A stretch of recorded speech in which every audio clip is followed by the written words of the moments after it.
Boom. I hope no one is I hope no one's watching this on a pager. How's everyone doing? It's um it's it's a good evening today. A lot of chaos going down. Mr. Beast is getting sued. I just did a video on that one, and also Diddy is in jail, and he just had his bail hearing and his appeal for his bail hearing, and yeah, it not very good for him. He has been detained. We'll go over the indictment. We will go over the arguments for his detention, and we'll go over the arguments for his release. And then we will see. We'll talk about it. We already know the sort of ending. We know that he doesn't get released, right? But we can talk about, like, does that make sense? Is that good? Is that bad? What's going on? Yeah, there's a lot of other things to talk about. I had a video that I was gonna make today. I was all set to make a video, all set to make a different video entirely. And then the Mr. Beast news broke, and I was like, I want to cover this now. So the other story is being put on the back burner into the probably tomorrow. I see some people complaining about audio choppiness. Is everyone getting audio choppiness, or just a couple of people? What did the Beast do? Well, there's a video out on that one, so you can check that one out. Yeah, I see somebody saying Emily decided to travel. That's why everything's going on. All right. So let's have a look at this one. This was a sealed indictment up until it was just released. And we'll talk about that. We'll talk about some of the interesting things here. So, count one. So this was a grand jury that was passed along. Also, I always love whenever I see AKA in an indictment or in court documents. The also known as, because often, so you've got the also known as, and so they'll have people like, in this case, it's also known as Puff Daddy, also known as P. Diddy, also known as Diddy, also known as PD, also known as Love. This is somebody who's just got a bunch of, like, aliases. What you'll also see a lot of is you'll see a lot of people who have also known as, and it's just because they don't have the ability to spell their name. And it's always really sad, because you'll have somebody who's named, it'll be something like Zernovich or something, right? And they might not be the brightest person. And so it'll be like, the 40 different ways they've spelled their name. It's like, yeah. All right. So, count one: racketeering conspiracy. Racketeering is pretty epic as a beginning here, right? So for decades, Sean Combs, aka all of the AKAs, we're not going to go through the AKAs every time. We can just call him, Diddy, because I'm not doing the AKAs every 60 times. I'm also, where does the Love thing come from? I heard of, like, and I'll admit I'm out of touch with, like, the young people music. I just don't get the young people music. But, like, I heard of Puff Daddy, and I heard that he became P. Diddy, and then I heard of Diddy. Love, I've never, like, okay. Okay. So all the AKAs, The defendant abused, threatened, and coerced women and others around him to fulfill his sexual desires, protect his reputation, and conceal his conduct. And there goes monetization. To do so, Combs relied on the employees, resources, and influence of the multifaceted business empire that he led and controlled, creating a criminal enterprise whose members and associates engaged in and attempted to engage in, among other crimes, sex trafficking, forced labor, kidnapping, arson, bribery, and obstruction of justice. That is a hell of a list, right? That is a hell of a list on this one. He is all the things, right? That he's, and I'm like, wait a minute, arson? Okay, I knew about the sex trafficking allegations and the bribery and all of that kind of fit in there. I'm like, where's he starting fires? And what does this have to do with the 10,000 or the 1,000 bottles of baby oil that that he was found with? Is he starting fires with the baby oil? Because if so, yeah, that's at least a little clever. All right. So paragraph 2, Sean Combs, aka all the AKAs. The defendant operated his business headquartered at various times in Manhattan and Los Angeles under a variety of United States-based corporate entities, including Bad Boy Entertainment, Combs Enterprises, and Combs Global, collectively the Combs businesses. Interestingly, I don't think that the Combs businesses actually sold Combs at any time. So I feel like maybe he was just leaving money on the table, right? I feel like there was a whole big business opportunity that was right there. And he's just like, nah, I'm not going to do it. Like all the other things he's doing, he's like, I'm just staying out of that one. All right. And I hope everyone's got a tasty beverage here. I've got a sort of alcoholic lemonade that is hopefully going to be decent. All right. Corporate entities in the Combs businesses included, among other things, record labels, a recording studio, an apparel line, an alcoholic spirits business, a marketing agency, and a television network and media company. Meanwhile, all I've got is like a hot sauce company that hasn't sold any hot sauce yet. And the hot sauce company is also just me. So, at all times relevant to this indictment, Sean Combs, aka the defendant, engaged in a persistent and pervasive pattern of abuse toward women and other individuals. That's an interesting way of phrasing it. Women and other individuals. I'm not sure I love that phrasing. I'm not sure why that phrasing is making me uncomfortable, but it kind of is. It kind of is. This abuse was at times verbal, emotional, physical, and sexual.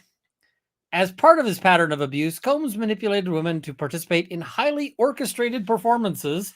I hope that doesn't mean that there's an actual orchestra. I hope that means directed.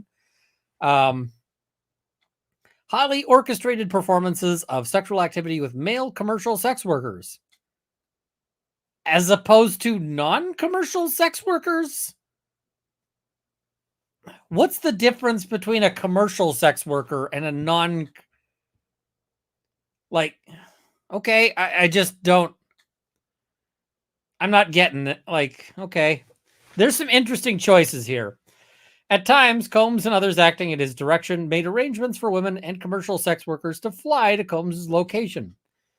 Combs ensured participation from the women by, among other things, obtaining and distributing narcotics to them, controlling their careers, leveraging his financial support, and threatening to cut off the same, and using intimidation and violence.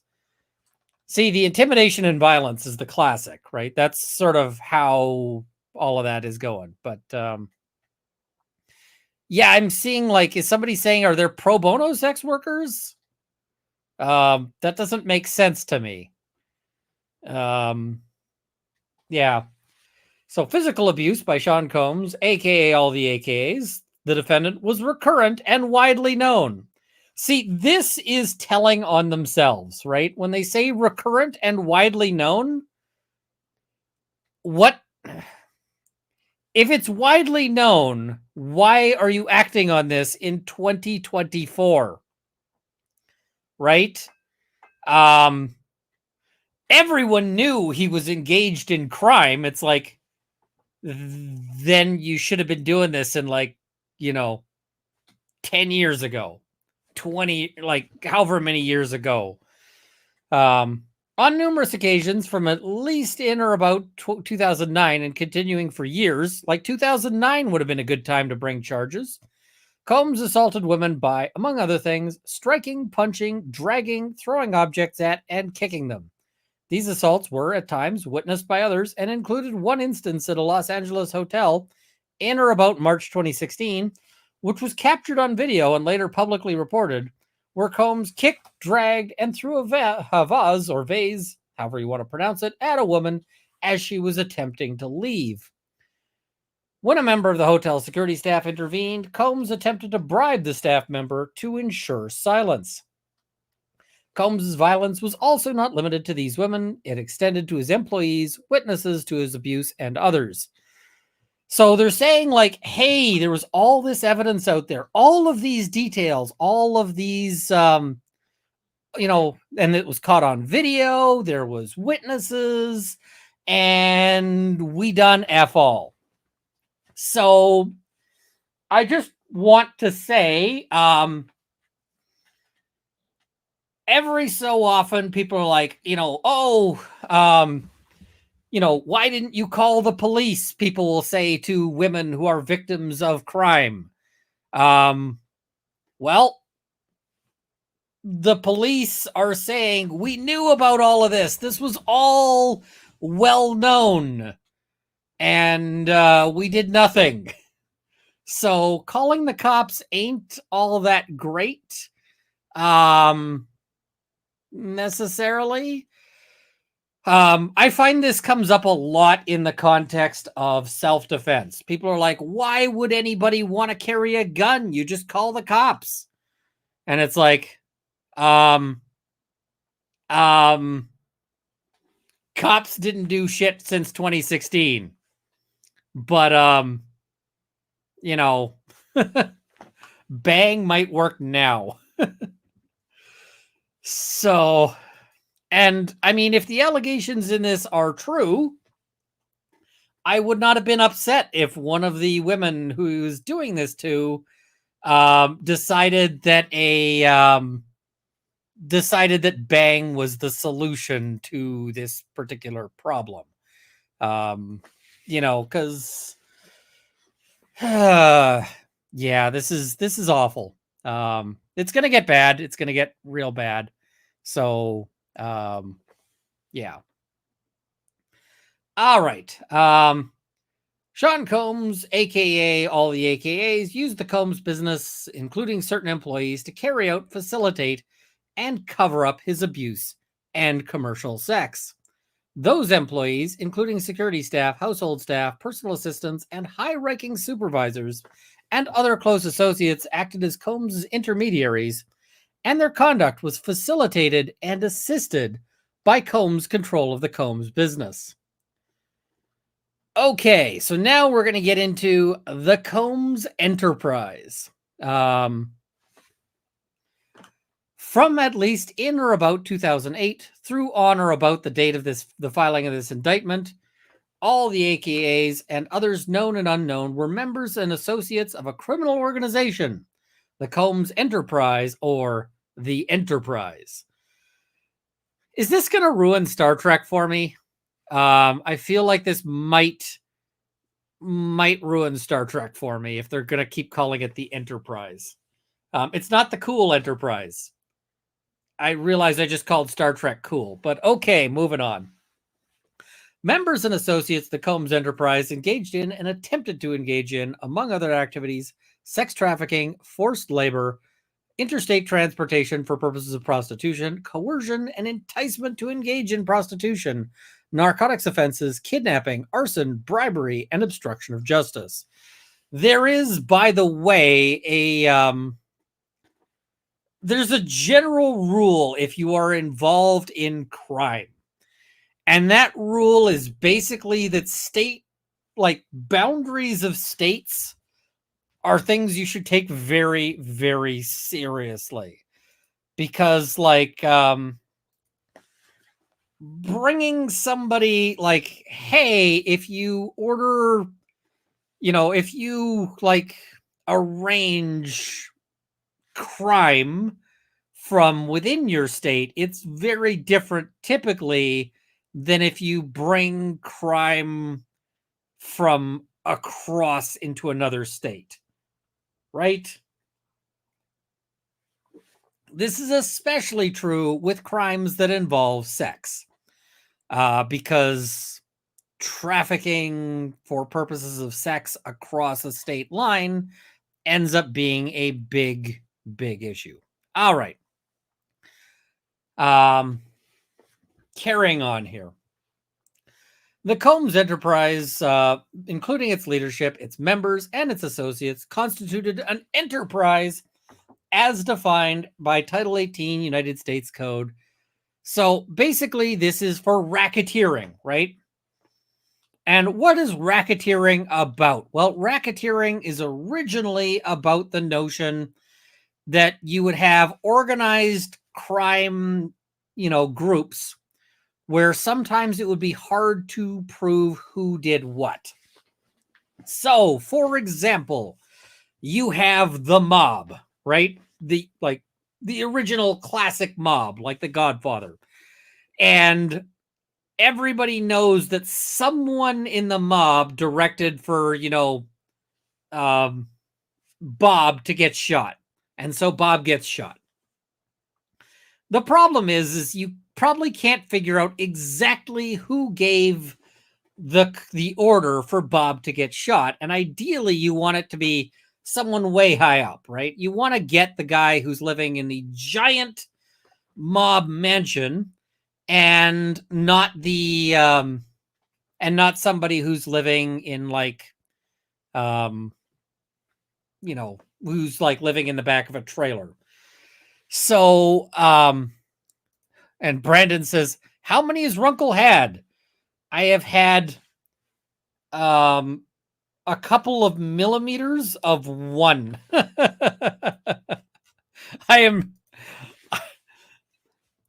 I'm about an eighth of an ounce deep in 15% raspberry lemonade. So racketeering is basically to be everyone is involved in a criminal enterprise, and therefore we can go after the bad people. That's kind of the idea.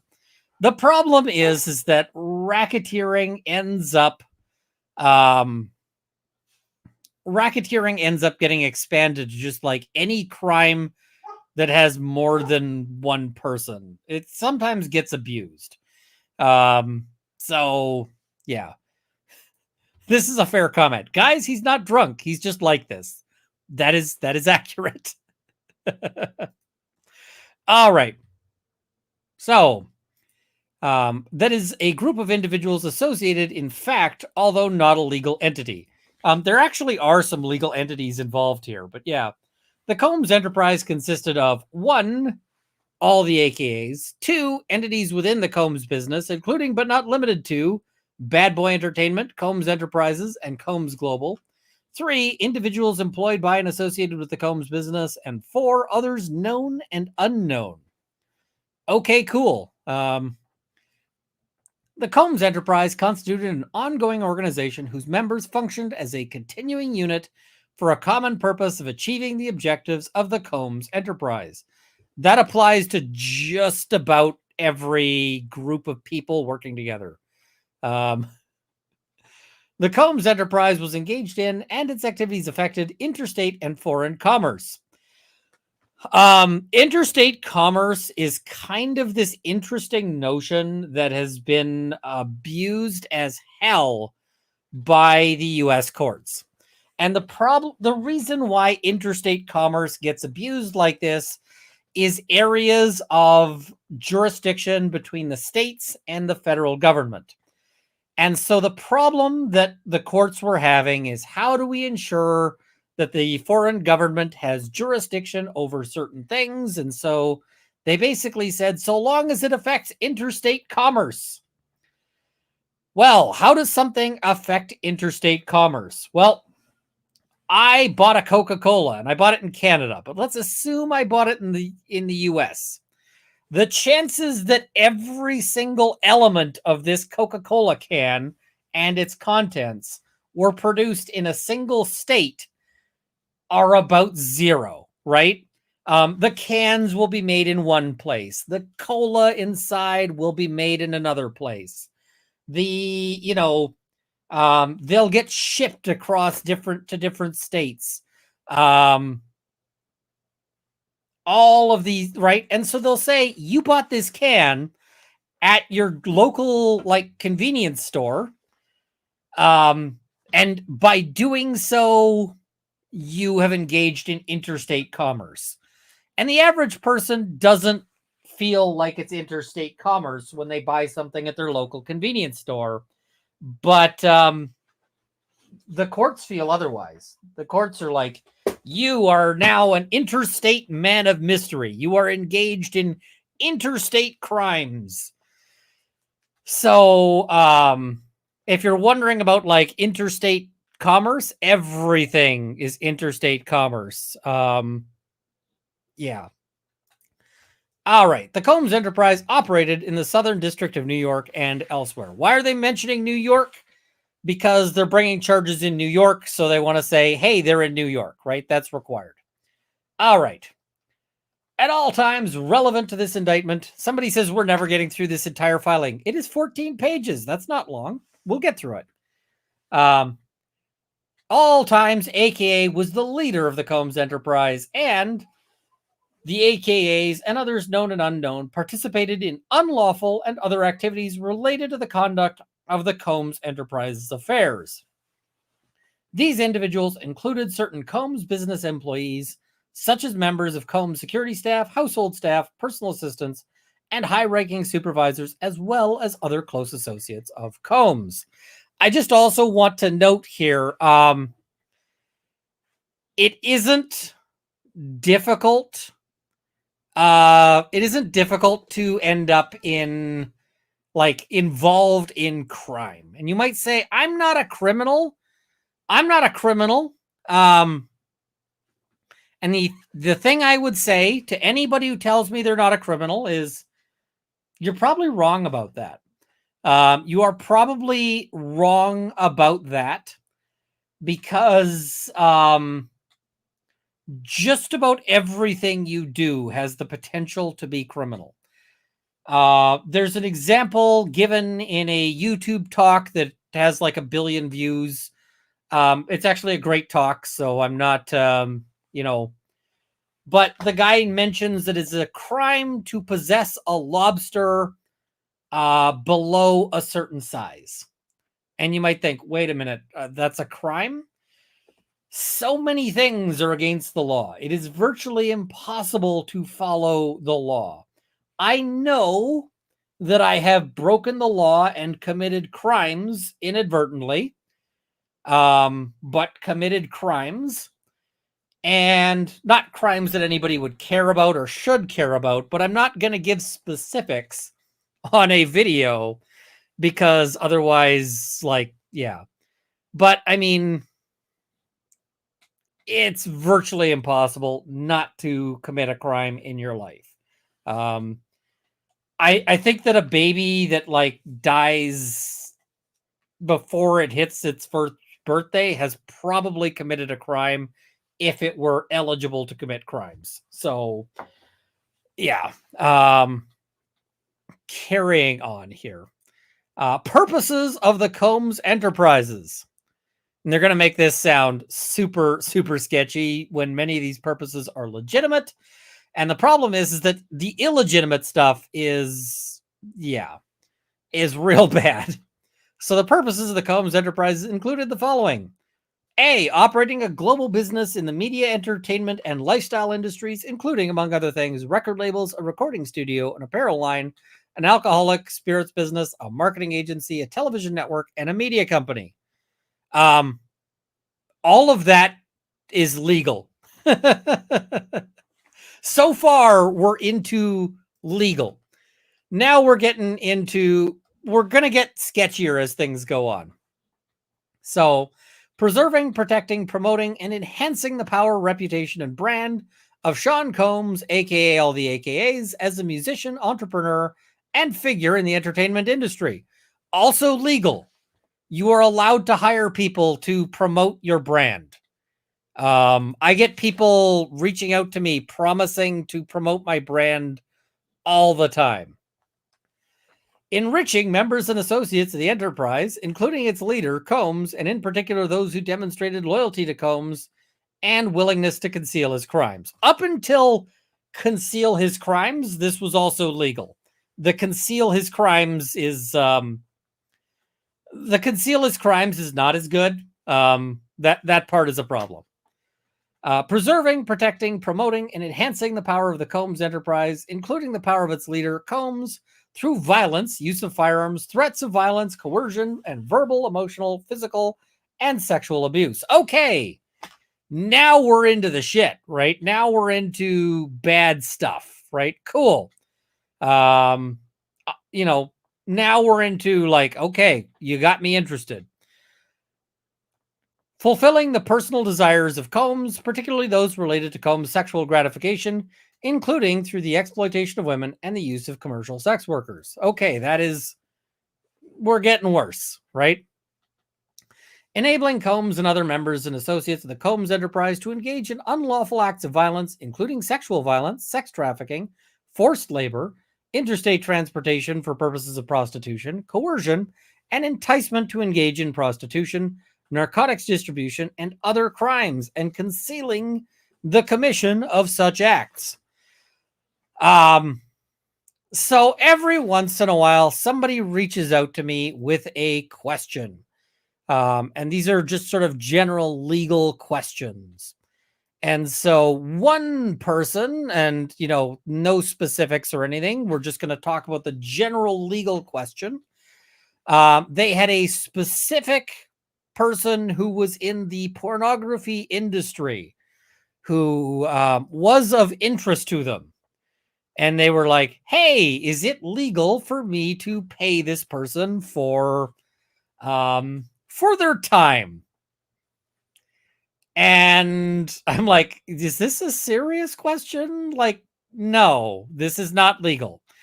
Also, this person is not in the same state as you. And so not only is it not legal, but it gets all the unlegal. Interstate transportation for purposes of prostitution gets to be a big issue. So, yeah, don't be doing that. Don't be doing that. They're going to negative monetize you. Yeah, that is fair. That is fair. So, securing absolute loyalty from members of the Combs enterprises, including through acts of violence and threats. I guess if somebody is willing to like set fire to your car or you would probably be willing to, you'd probably be fairly loyal. All right. H, protecting the Combs enterprise and its members and associates, including Combs, from detection and prosecution by law enforcement authorities through acts of intimidation, manipulation, bribery, and threats of retaliation against individuals who witnessed the crimes committed by members and associates of the enterprise. Okay, so we've got their enterprise there. Means and methods of the enterprise. Okay, what are they doing? Among the means and methods by which Combs, etc., and other members and associates of the Combs enterprises conducted and participated in the conduct of the affairs of the Combs enterprises included the following. So now, if you are sensitive here, be aware that they're going to describe some messed up shit. Because messed up shit. So, Combs and other members and associates of the Combs enterprise wielded the power and prestige of Combs's role at the Combs business to intimidate, threaten, and lure female victims into Combs' orbit, often under the pretense of a romantic relationship. Combs then used force, threats of force, and coercion to cause victims to engage in extended sex acts with male commercial sex workers that Combs referred to as, among other things, freak-offs. I feel like he should, in fact, freak off.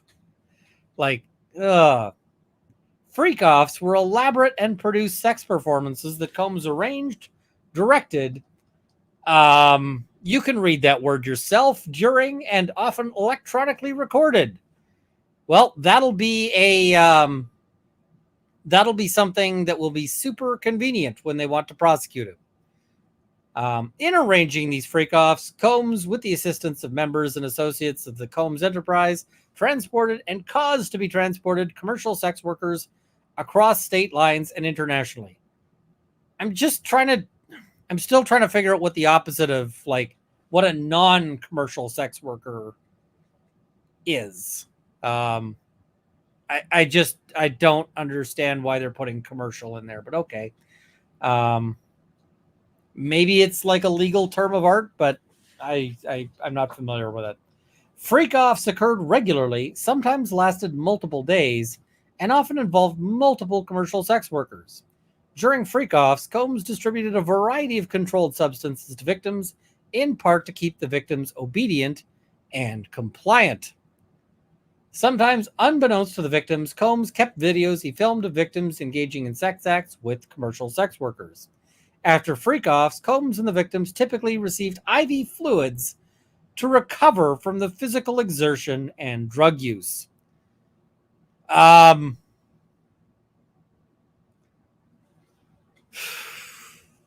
mean, I know somebody in my chat is gonna be debauched, and that's fine.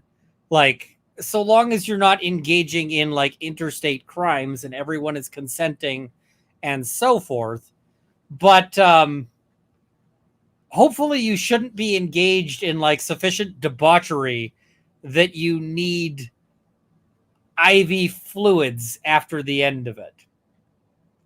And I just also wonder, like, does he have a nurse or a doctor who is, like, showing up at these freak-offs to be like, hey, all right, it looks like you guys have engaged, like, have used 4 or 5 gallons of baby oil.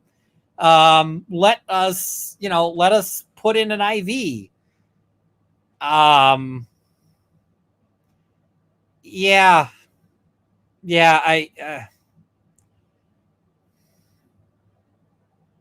okay. Members and associates of the Combs enterprise, including high-ranking supervisors, security staff, household staff, personal assistants, and other Combs business employees, facilitated the freak-offs by, among other things, booking hotel rooms for the freak-offs, stocking the hotel rooms in advance with the required freak-off supplies, including controlled substances, baby oil, lubricant, extra linens, and lighting.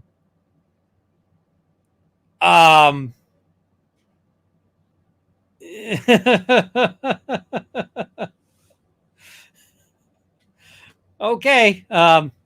It's like, not only are they gonna, do this stuff, but they're going to, it's like, we need supplies for this, right? We need supplies. Cleaning the hotel rooms after the freak-offs to try to mitigate room damage. So somebody had the job of cleaning up after whatever the hell this was, right? And I'm just wondering, did anybody have to clean the ceiling? I hope they didn't have to clean the ceilings. arranging for travel for victims, commercial sex workers, and Combs to and from freak-offs, resupplying Combs with requested supplies, delivering large sums of cash to Combs to pay the commercial sex workers, and scheduling the delivery of IV fluids. So when they say scheduling the delivery, I've been playing a lot of a game called Satisfactory. And Satisfactory, you have to like arrange conveyor belts with goods and whatever. I'm just picturing like a conveyor belt with like IVs and baby oil and whatever else going up into like, the 12th floor of a hotel room. Yeah. Combs subjected victims to physical, emotional, and verbal abuse to cause the victims to engage in freak-offs. Combs maintained control over his victims through, among other things, physical violence, promises of career opportunities, granting and threatening to withhold financial support, and by other coercive means, including tracking their whereabouts, dictating the victim's appearance, monitoring their medical records. Okay, that is even more fucked up. And guys, if I'm joking right now, it is partially because joking is how I process incredibly, incredibly fucked up shit.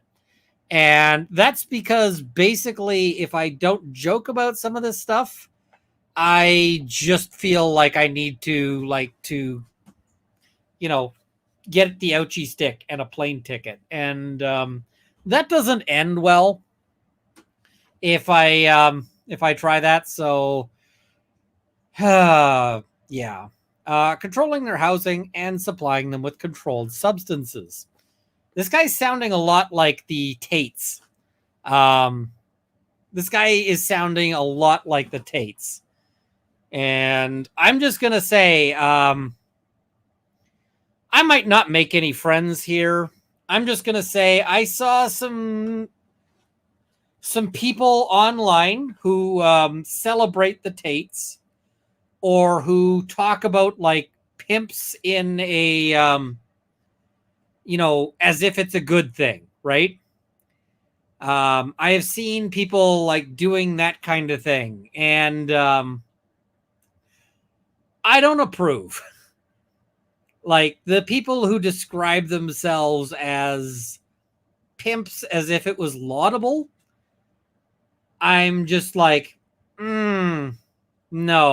You can maybe you should climb yourself into like an industrial incinerator, and yeah. So all right. Yeah. During and separate from freak-offs, Combs, amongst other things, hit, kicked, threw objects at, and dragged victims, at times by their hair. These assaults often result in injuries that took days or weeks to heal. Combs also threatened victims' careers and livelihoods, including if they resisted participating in freak-offs. Victims believed they could not refuse Combs' demand without risking their financial or job security, or without repercussions in the form of physical or emotional abuse. Combs also used the sensitive, embarrassing, and incriminating recordings that he made during freak-offs as collateral to ensure the continued obedience and silence of the victims. And this is something that is really, unfortunately, common. Really, unfortunately, common. So, I'm going to say guys, because actually this is aimed a lot at guys, although often women as well. If somebody online reaches out to you and they want you to engage in like video recreational content, be aware that they are probably going to be recording that and then coming after you for blackmail. and that the hot girl you've been talking to, who wants to see you like break out your sausage and whatever, is probably actually some guy overseas. So yeah. People also do this targeting children, which is especially disgusting. And yeah.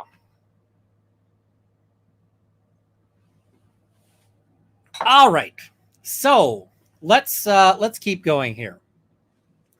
Members and associates of the Combs enterprise, including Combs security personnel, at times carried firearms. Now, there is a reason why security personnel might carry firearms, but on more than one occasion, Combs himself carried or brandished firearms to intimidate and threaten others, including victims of and witnesses to his abuse. Wait, you're telling me that a rapper might have carried a gun? Shit, man, that's I just did not expect that. In or about March 2024, during search of Combs' residence in Miami, Florida, and LA, law enforcement seized firearms and ammunition, including 3 AR-15s with defaced serial numbers, as well as a drum magazine. 3 AR-15s? It doesn't sound like he owns that many, but I just want to note, I'm in Canada. I own 2. And I am not Diddy. I do not have Diddy's money. If I had Diddy's money, the number of guns I would own would exceed that. Jolene is asking a question here. What is a drum magazine? I can pull up a picture of a drum magazine. I can pull up an image of that. So where's a good image of a drum magazine? Here we go. This is a Glock 100-round drum magazine, which some jackass is in the way of. Let us move that jackass. So that's a drum magazine where it's kind of this round magazine instead of a stick magazine, right? The thing about drum magazines is they're a great way to have a really shitty time when you go out shooting. The reason why is that when you go out shooting with a drum magazine, the first thing you will learn about a drum magazine is how unreliable drum magazines are. Now,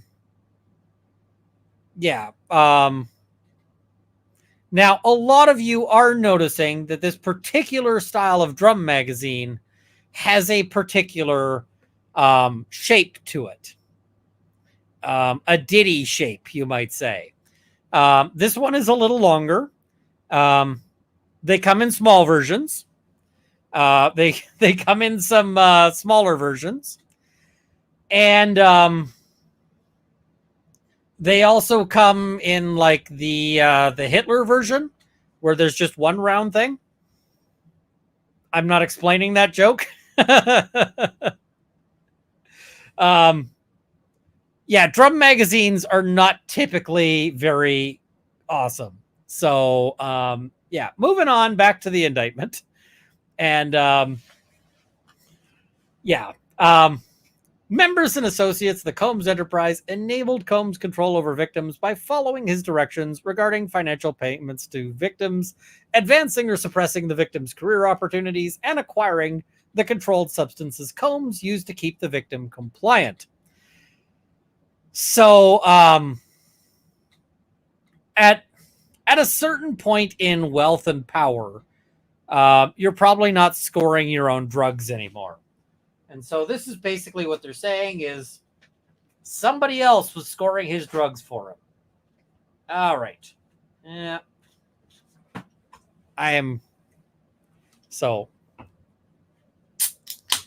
All right. Members and associates of the Combs enterprise at times witnessed Combs' violence towards the victims or the victims' injuries caused by Combs without intervening. Instead, members and associates of the Combs enterprise helped conceal the violence and abuse by, among other things, assisting Combs in monitoring and preventing victims from leaving locations, such as hotels or Combs' residence. These occasions included instances in which a victim was required to remain in hiding, sometimes for several days at a time, to recover from injuries Combs inflicted without being publicly observed.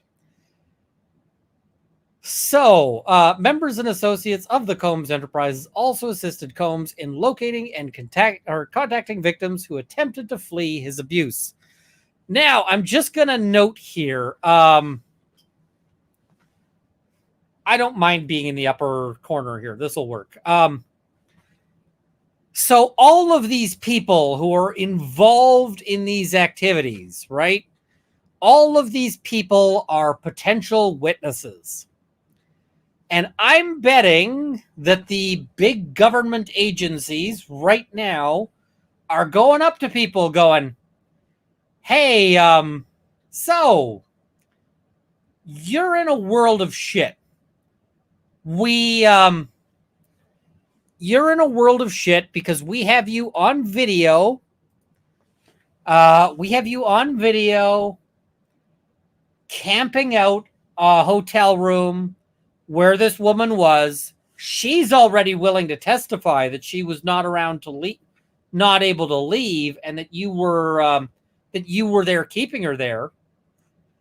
So, how would you like to not go to jail for the rest of your fucking life? Right? How would you like to not go to jail for the rest of your life? And I got to tell you, if I am like some random security guard whose job it was to sit and make sure this like abused woman didn't leave the hotel, you know how fast I'm flipping on Diddy? I'm just flipping on him like, it's gonna be some Waffle House flapjack action because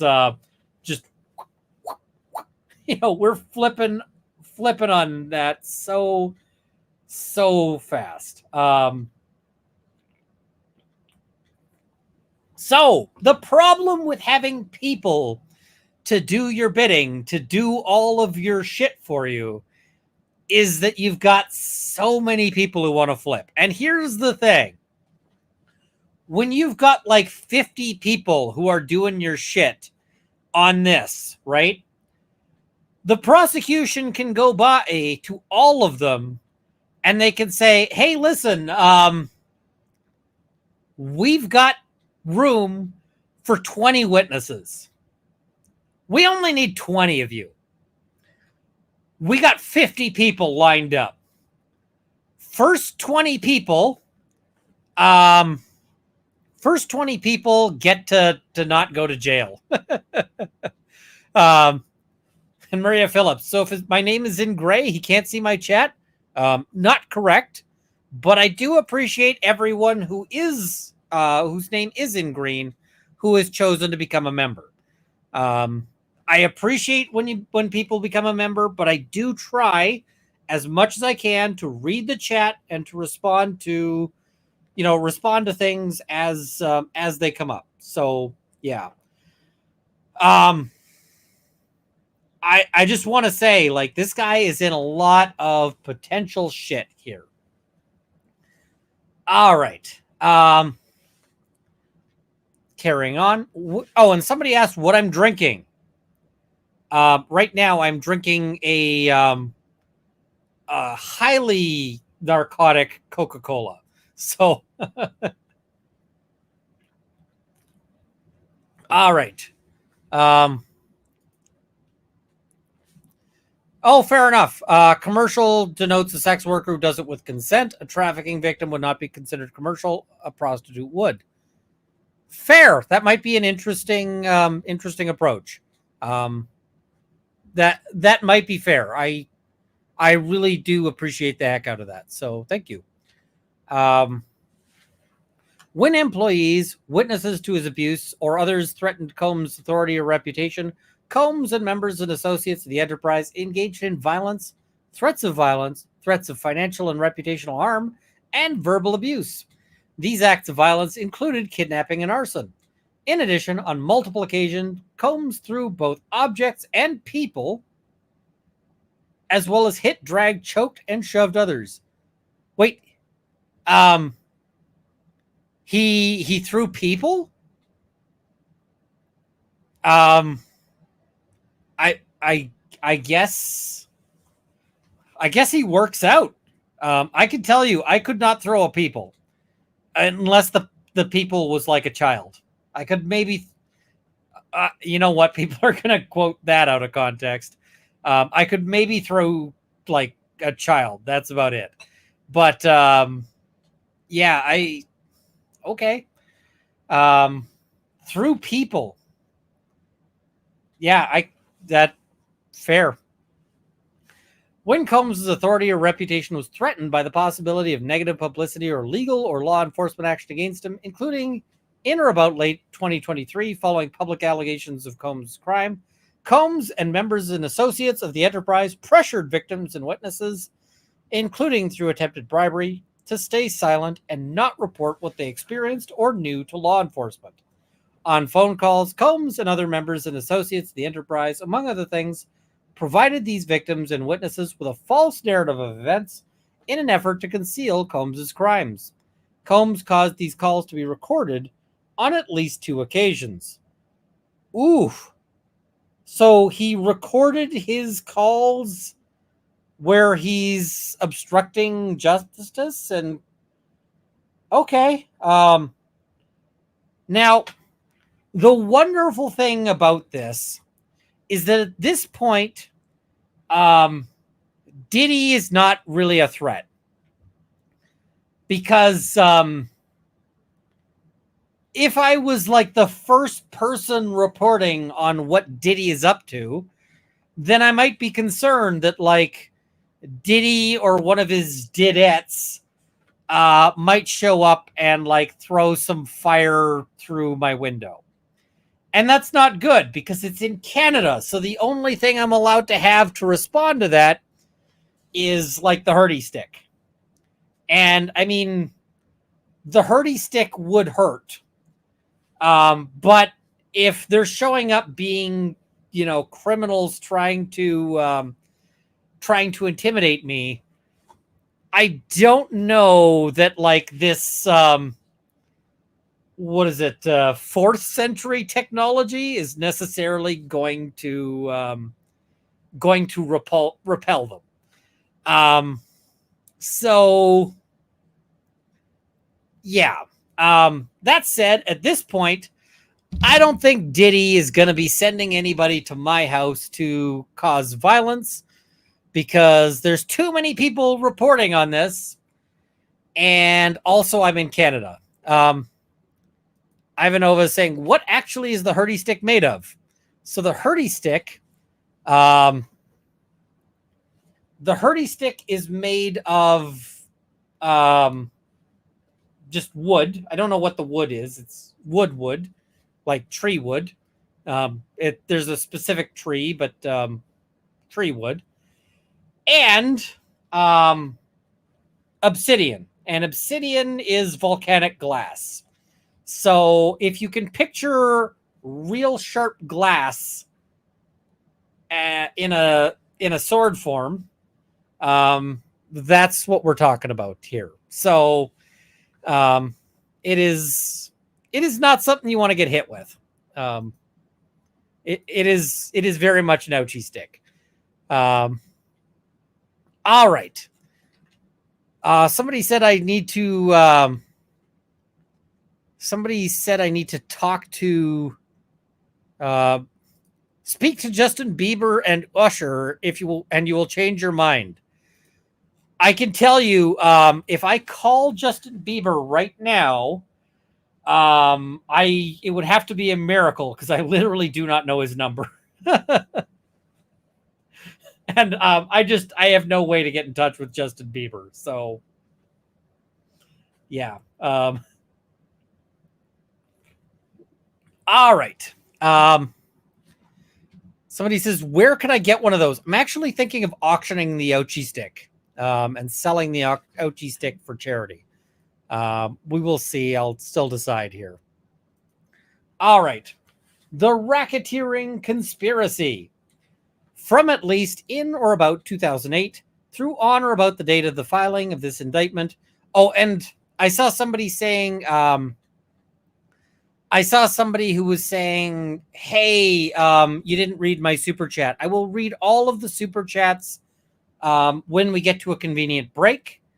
So the convenient break will be at the end of these 14 pages before we move on to the next document, because there are more documents to cover here. So yeah, from in at least in or about 2008 through on or about the date of this filing or the filing of this indictment in Southern District of New York and elsewhere, all the AKAs and others known and unknown being persons employed by and associated with the Combs enterprise. So everything described previously, knowingly combined, conspired, confederated, and agreed together and with each other to violate the racketeering laws of the United States. That is, to conduct and participate directly and indirectly in the conduct of the affairs of the Combs enterprise through a pattern of racketeering activity, as the term is defined in Title 18, consisting of A, multiple acts involving kidnapping, chargeable under the following provisions of state law, multiple acts involving arson, multiple acts involving bribery, multiple acts indictable under Title 18, tampering with a victim, witness, or informant, multiple acts indictable under Title 18, forced labor, multiple acts relating to sex trafficking, multiple acts relating to transportation and inducement for travel for purposes of prostitution and other illegal sexual activities, and multiple offenses involving the possession with intent to distribute or distribution of narcotics and controlled substances, including cocaine, oxycodone, alprazolam, 3,4-methylenidine meth. I was going to try to say it. I am not drunk. I've had a drink, but methylene dioxymethamphetamine. Okay, we got it. Done. Moving on.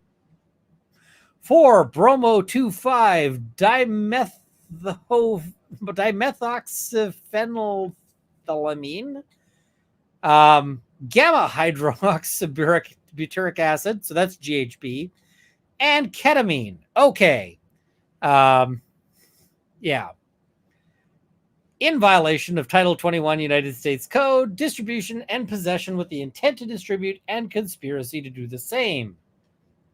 It was part of the conspiracy that Diddy, the defendant, agreed that a conspirator would commit at least 2 acts of racketeering activity in the conduct of the affairs of the Combs enterprise. At least 2. Lisa H. has an excellent question.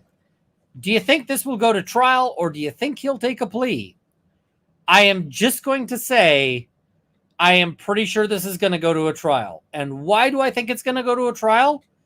Because they're going to offer Diddy a deal. And the deal is going to be something like this. They're going to say, Diddy, if you plead out, we'll give you 30 years. You could do 30 years, Diddy. We'll take a plea to 30 years. And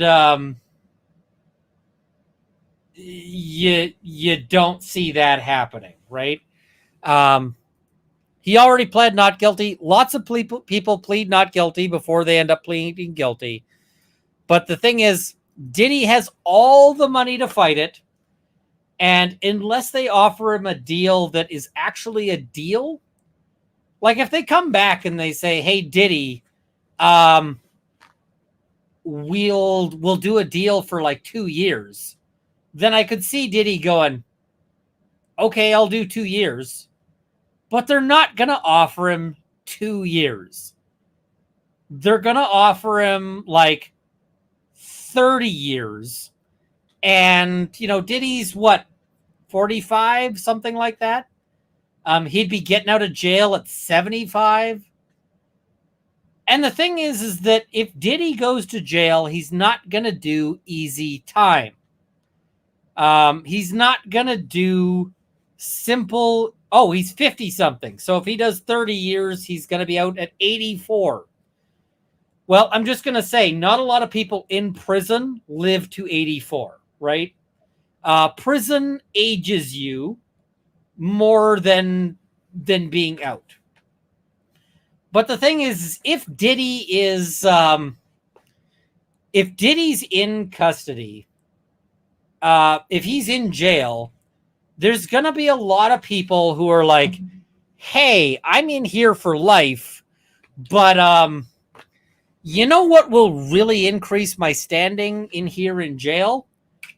If I'm the guy who, Diddy. So, if he goes into general population, someone's going to stick him. And it's not going to be for like any gang ties or anything like that. It's just going to be somebody wants to stick him because then they get to be the guy who shanked Diddy. So, what it's probably going to be is Diddy's going to be in protective custody, which means Diddy is going to have a choice of cellmates. He's not going to get to make the choice, by the way. The prison's going to make the choice. And he's going to be in custody with one of two people. Either a cop who got convicted, right? So he's going to be in jail with a bad cop. Or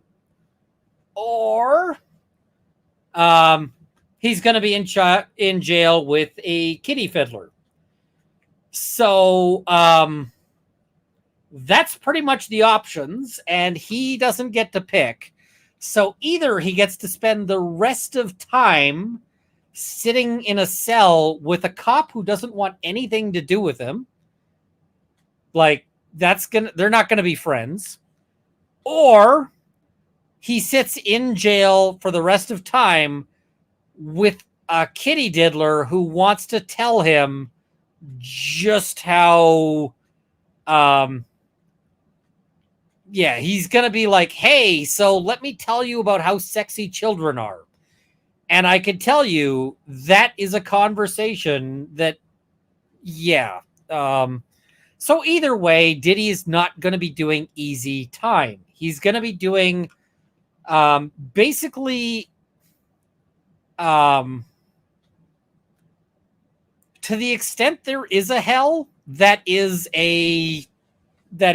the hell.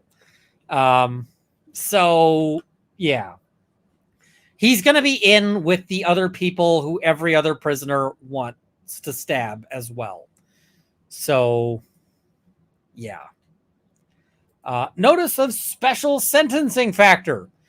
By the way, special sentencing factor is not a good thing. It's not like, oh, a special sentencing factor. Yay, special. It is actually much worse. It is way, so this is basic, like special sentencing factors do not push your sentence down. It goes up, up. Yeah. And yeah, it's not Martha Stewart jail. It's not Martha Stewart jail at all. So,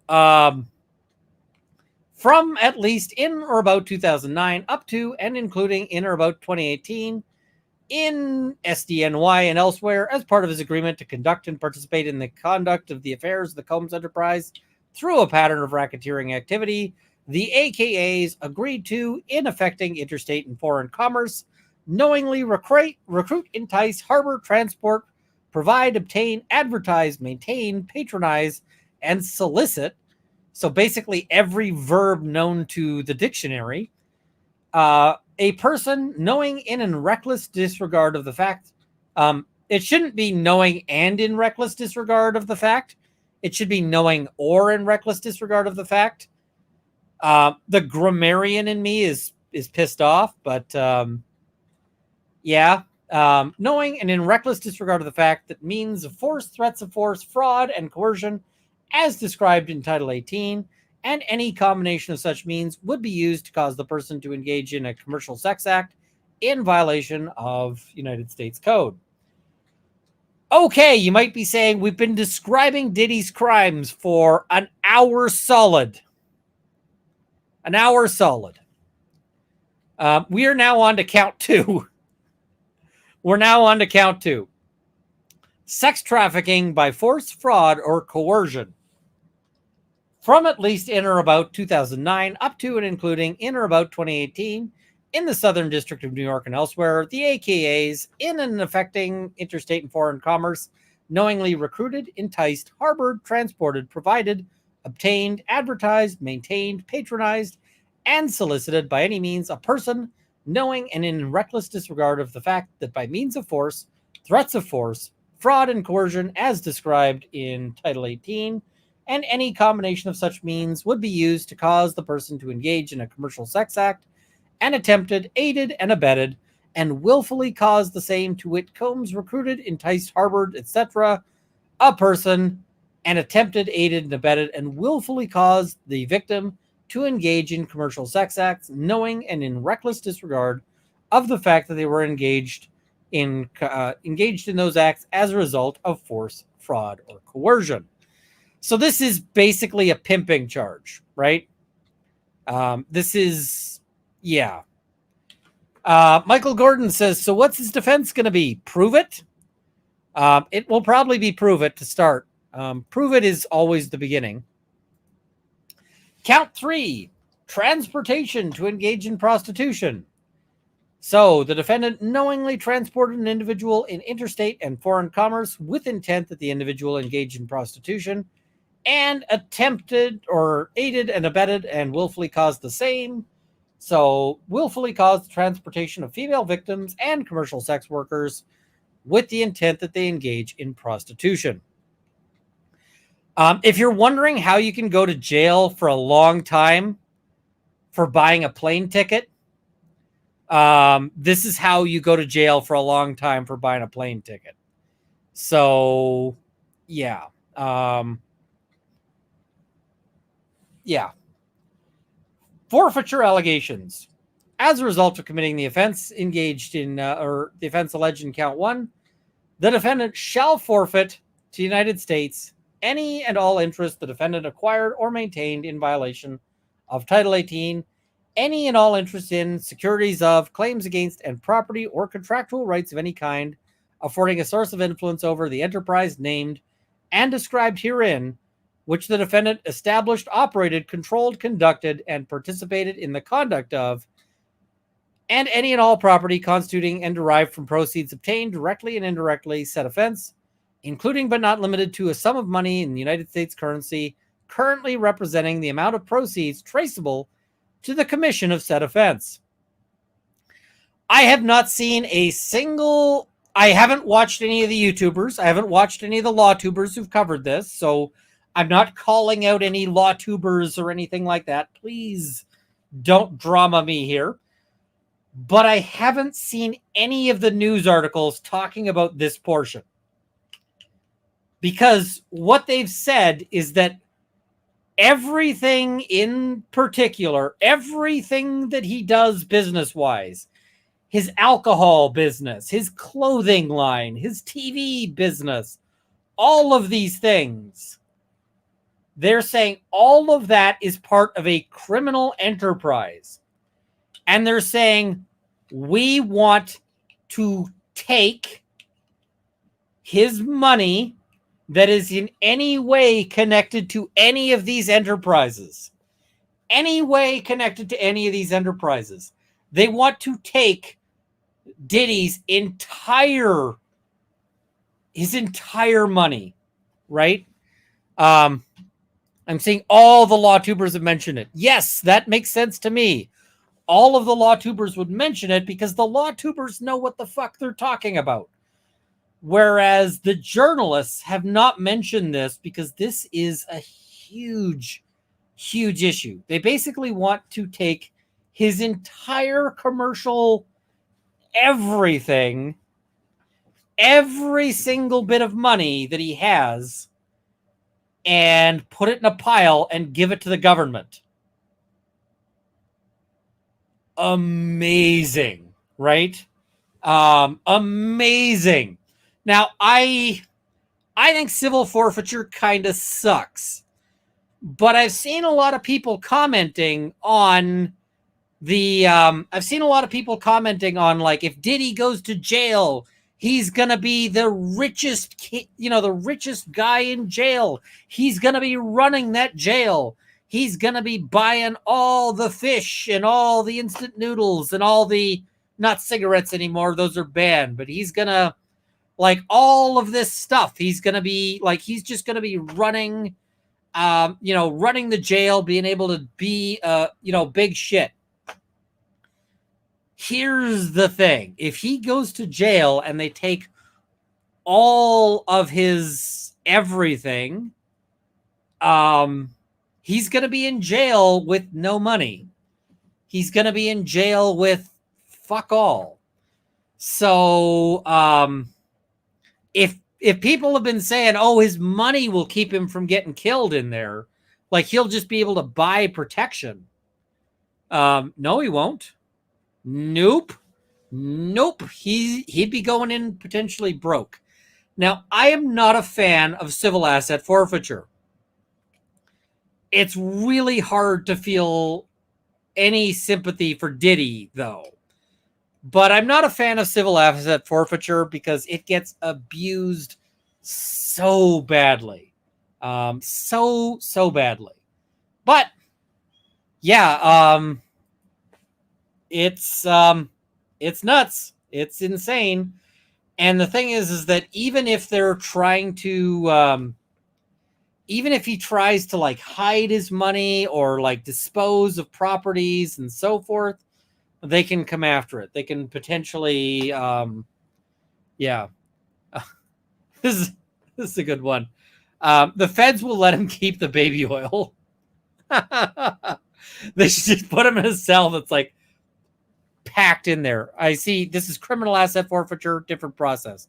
Fair. I'm not a big fan of forfeiture other than when the forfeiture is directly connected.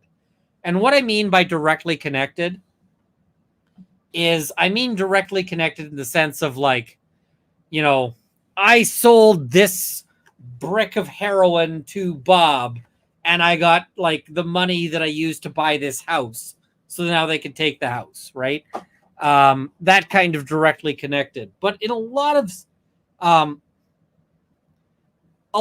this, I'm just going to say, I think Diddy made his money through music and business interests and so forth.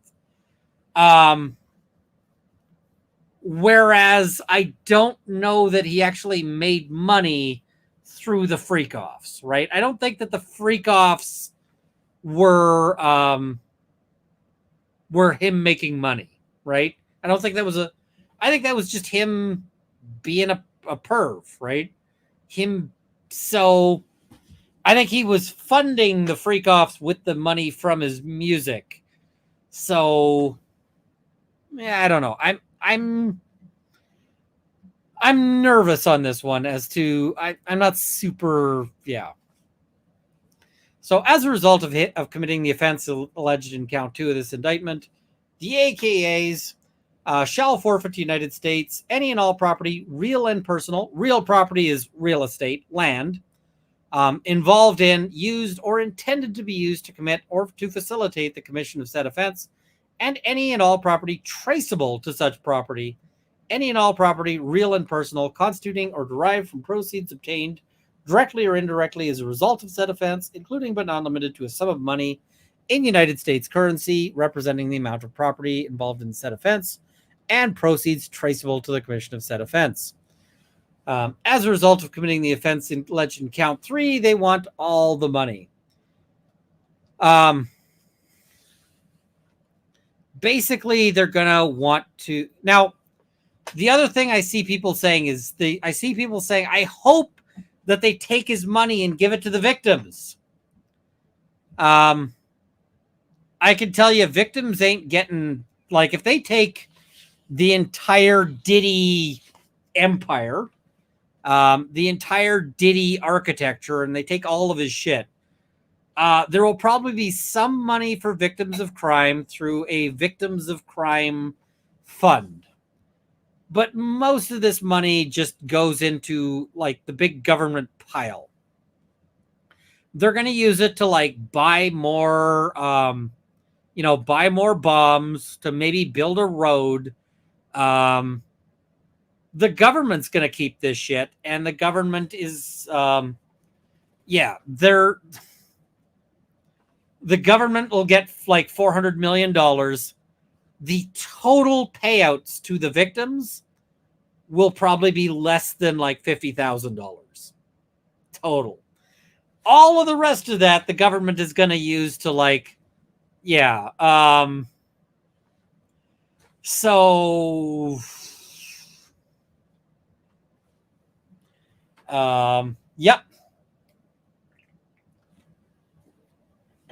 And I need to interrupt things for just a second to roll this.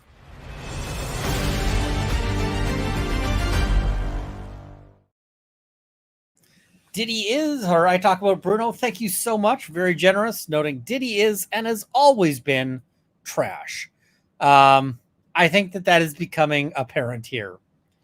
So, substitute assets provision. If any of the above described forfeitable property as a result of any act or omission of the defendant, A, cannot be located upon the exercise of due diligence, B, has been transferred or sold to or deposited with a third person, C, has been placed beyond the jurisdiction of the court, D, has been substantially diminished in value, or E, has been commingled with other property which cannot be subdivided without difficulty, then they're allowed to seek forfeiture of any other property up to the value of the above forfeitable property. What does this mean? Well, this means that basically it allows them to chase alternate things. So let us imagine, as an example, I go and I buy, I sell a brick of heroin. Nobody sells heroin anymore, but let's imagine I found like some antique fucking heroin, and I sell a brick of heroin to Bob, and I get $100,000. I don't know what a brick of heroin goes for these days. So I take this $100,000 and I use it to buy a boat, right? A yacht. And so there are a few possibilities, right? First, if they cannot locate the yacht, they're like, where's the yacht? And I'm like, I don't know. I ain't talking to you. You're a cop. Fuck off. And so they're like, well, they'll say, we can't locate his yacht. His yacht is hidden. So we're going to take the $100,000 out of something else. Fair. Jamie says, wait, I'm a square. Why does nobody sell heroin? Because it's all fentanyl on the streets now. If they can't locate the yacht, they can say, okay, we can't locate it. Has been transferred or sold to or deposited with a third person. I take the yacht and I give it to Joe. And Joe now owns the yacht. They can't take the yacht from Joe because it's Joe's yacht. But they can take $100,000 from me, right? C, has been placed beyond the jurisdiction of the court. I get in my yacht and I sail that yacht to Cuba. The American courts have very little jurisdiction in Cuba for obvious reasons. So they're like, okay, we can't get it there. D, has been substantially diminished in value. So I understand that the government is coming to take my yacht. And I go and I take like I set fire to the yacht, and then the yacht burns and then sinks, right? The yacht is now this burned out hull at the bottom of the ocean. Well, that makes it worth substantially less money, and so therefore the government can go after something else instead of the yacht. Or has been commingled with other property which cannot be subdivided without difficulty. I don't know how you do that with a yacht. Maybe the yacht gets attached to an art piece. I don't know. So in all of those cases, the government can say, we're going to take alternate money, right? We're going to take alternate money. We're going to get this from some other source. So basically, it is designed to make it very difficult for that to, or for him to dodge any sort of liability there. All right. That is the indictment. Now let's go through some super chats here. I should go through some super chats, and then I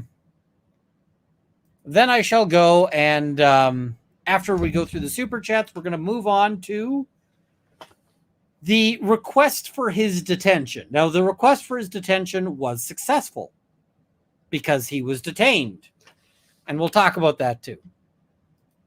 I mean, but how useful are yachts really? One should never go to sea in a boat because sometimes ship happens.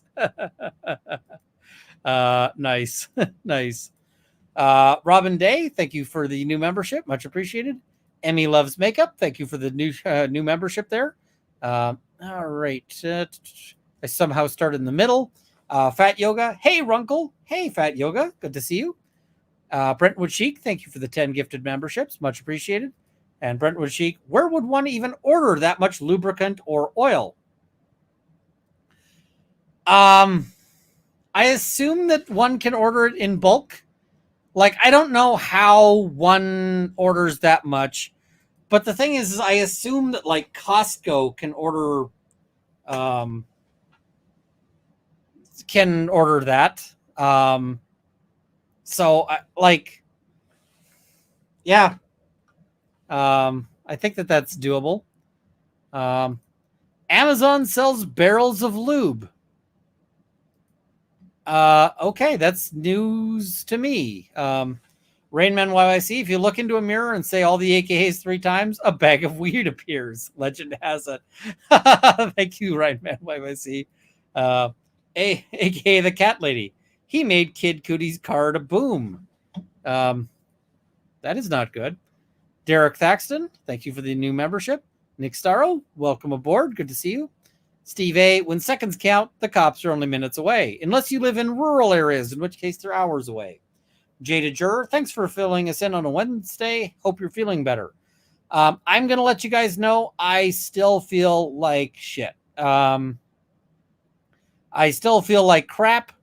And the reason why I still feel like crap is that, let me tell you the story of the sickness.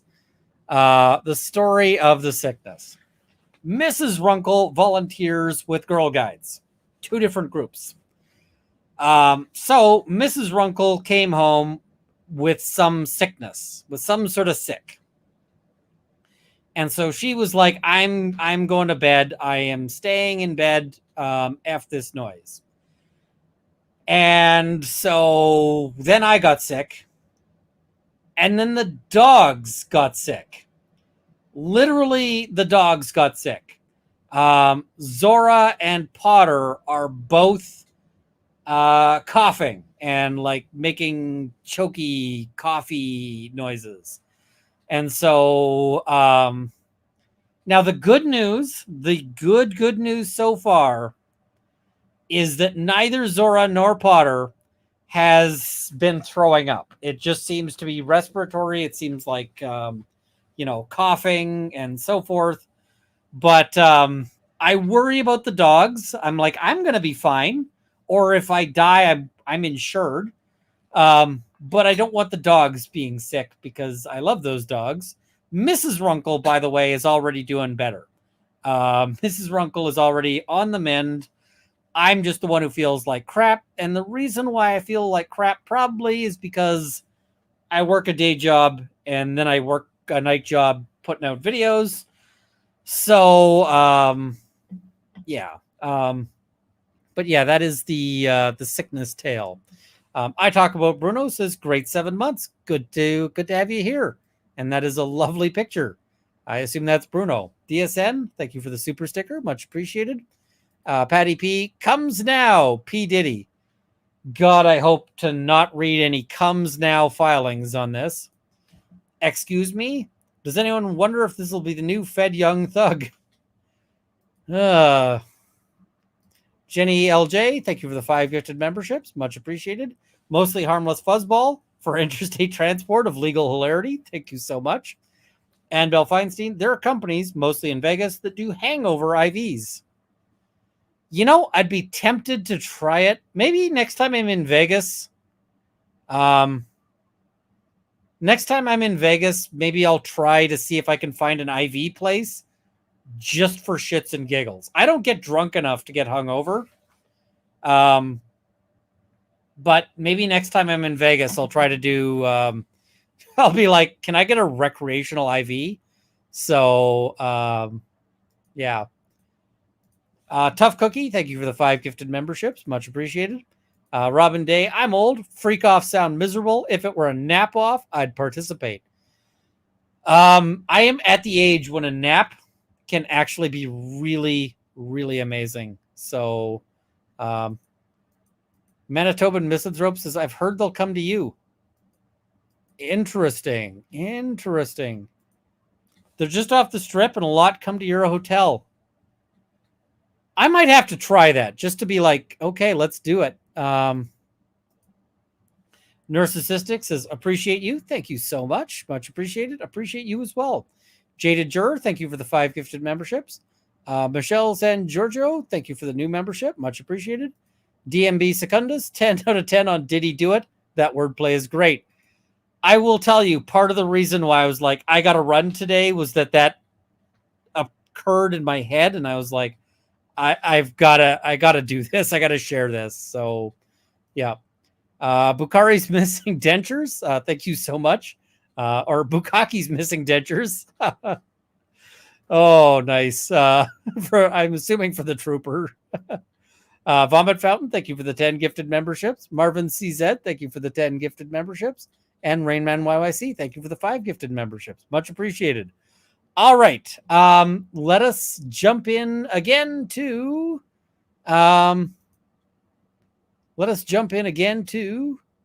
filings. We got to embiggen a bit. Somebody says it's a lot for those IVs. I got to check it out. I gotta check. They don't do the hotel IV anymore. They take you to their place. Okay. So, here is the document for detention. So, dear Judge Tarnofsky, the defendant, Sean Combs, aka all the AKAs, was taken into custody this morning after a grand jury sitting in this district returned a 3-count indictment charging him with crimes related to his decades-long pattern of physical and sexual violence against multiple victims and his use of force, threats, and coercion to enact his will, protect his reputation, and fulfill his sexual desires. I'm thinking we're going to have some scotch. I'm thinking we're going to have a little bit of scotch. Not in the lemonade glass. We're going to grab a clean glass here. There we go. This is this seems like scotch. Yeah. Apple Silver, I see the question. I will tag it and come back to it. It's a lengthy question. Lori Lenny, yes, we can have a Sarah Boone live stream at some point, but not right now. All right.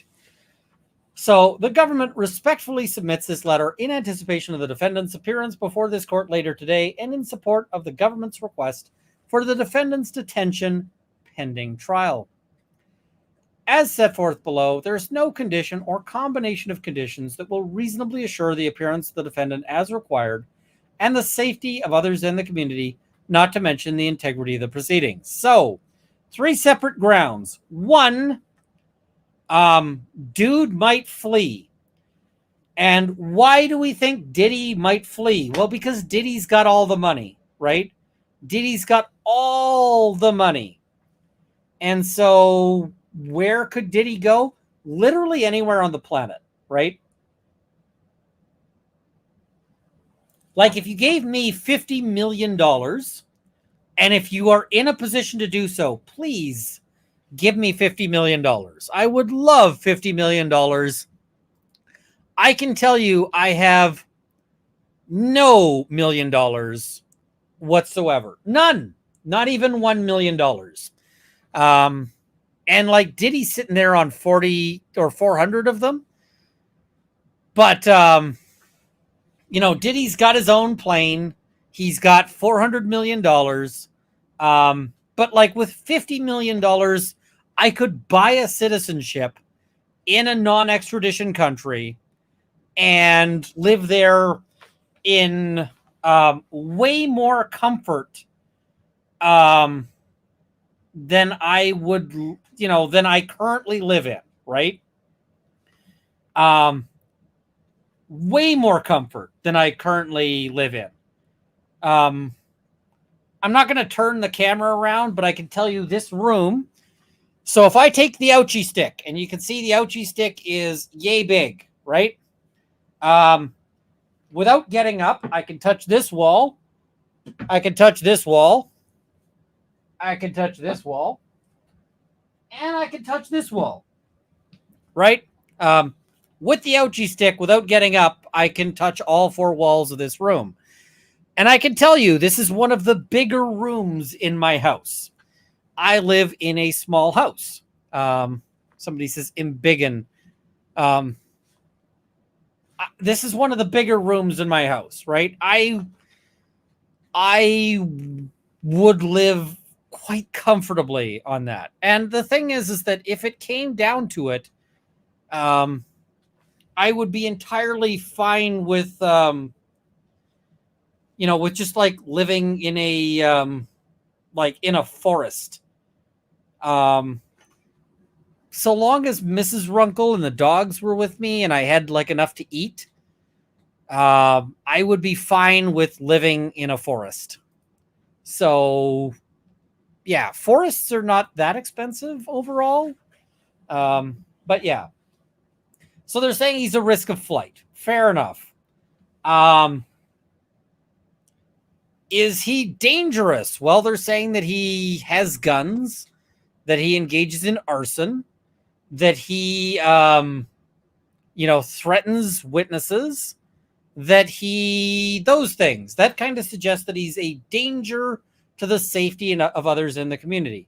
And the integrity of the proceedings is that he could, that he could threaten other, threaten witnesses. He could try to bribe witnesses. These are allegations that are on the go. So, yeah. All right. Most glaringly, or they say if released, he remains a serious risk of flight despite the conditions offered by his counsel. Most glaringly, the defendant also poses a significant risk of obstructing justice. Indeed, and as set forth below, during the course of the charged conduct, the defendant has attempted to bribe security staff and threatened and interfered with witnesses to his criminal conduct. He has already tried to obstruct the government's investigation of this case, repeatedly contacting victims and witnesses and feeding them false narratives of events as described in detail below. There are simply no conditions that would ensure the defendant's efforts to obstruct and tamper with witnesses will stop. The defendant, therefore, cannot overcome the statutory presumption in favor of detention, and the court should order him detained. Why are they saying that there are no conditions that would work? Well, because one of the questions on bail is, can this, everybody has some risk, right? Everybody has some risk. Yeah, this one. Yes, you know those posts where they ask for X $1,000 or millions? Could you never leave your house for a solid week or give up sex or whatever? I could easily do any of them. There's one that I remember going around. There's one that I remember going around that showed this house on an island. And the house on the island, it's this lovely green island. And they're like, if we gave you all the supplies you need, could you live here for 3 months for $1 million? And I was like, well, I'd really have to save the money. And I don't know that it's an efficient way to spend. Oh, you mean to give me the money? Okay. So I want to arrange a vacation. I suck at arranging vacations because it's just like, when do I actually find the time to do it? But here's the vacation I want to arrange, and I don't have the money to do it right now. I don't have the free time. But if I get to the point where I can quit my day job and do YouTube as my primary thing and just run a pro bono practice and YouTube, and if I have enough money to take a vacation, what I really, really want to do is they do these like survival vacations where they drop you on an island in like the middle, like a tropical island in the middle of nowhere. And it's just like you and nobody the fuck around. And I want to do that. I want to do that really badly. And I want to do that before I'm too old to really play around with it. What I want to be able to do is run around with a machete and build myself a shelter and go like, and just nothing around, right? And just vanish off the planet for a while. So I want to do that really, really badly. I don't have the money to do it right now, but you know, and somebody says you need a friend or you go nuts. I'd bring Mrs. Runkle. We'd be good. And if I could do that, I would probably try to what I'd also try to do is I'd try to get like GoPro to sponsor it or something. So, but yeah, it's what I would love to do. Zora would miss me, but I'd do it for like 3 weeks, right? Somebody says, and she is down for that? Yes, she is down for that. Mrs. Runkle is totally down for all of that sort of thing. So, all right, let's keep going. Oh yes, on conditions. Why they're saying the conditions thing is because everybody has some risk, right? Everyone has some level of risk. And eventually you are at, you know, but for most people, the risk is manageable. So let's imagine you've got a guy who, let's imagine you've got a guy who has gotten into a fight with his wife, right? Or his ex-wife, right? And his ex-wife is, and there's an allegation of an assault, right? With the ex-wife. So,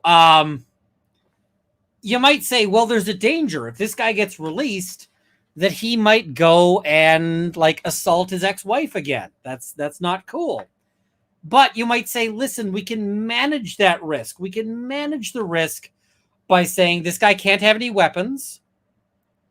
And not only can he not have any weapons, but he can't go within 500 meters of the ex-wife. He can't call her on the phone. He can't any of these things. And if he follows those conditions, then he's fine to be released, right? The problem is that if you've already released him on those conditions and he keeps violating and he keeps attacking her, then eventually you're like, no conditions are working. So screw it. Keep him in jail. All right. Background. And this is how many pages?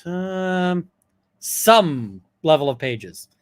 So background. On September 17th, 2024, an indictment returned, 16 pages, by a federal grand jury sitting in the Southern District of New York was unsealed, charging the defendant with racketeering conspiracy from in or about 2008 until now. Combs' use of violence, threats, or coercion. Okay.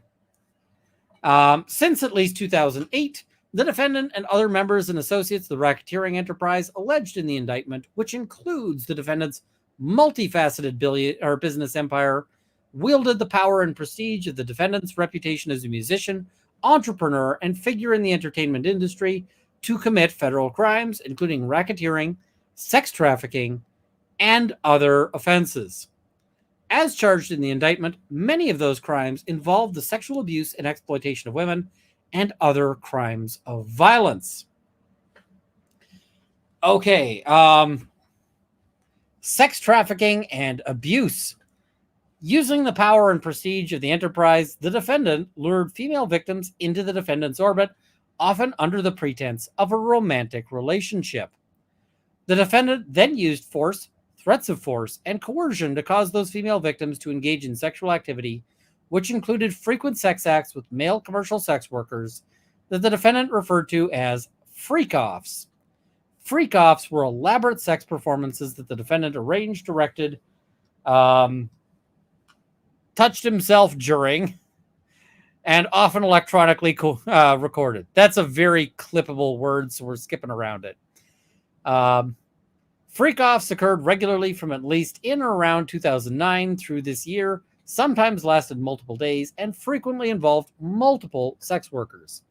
The defendant arranged freak-offs with the assistance of members and associates of the enterprise, including employees of his business, and the hotel rooms where they were staged often sustained significant damages.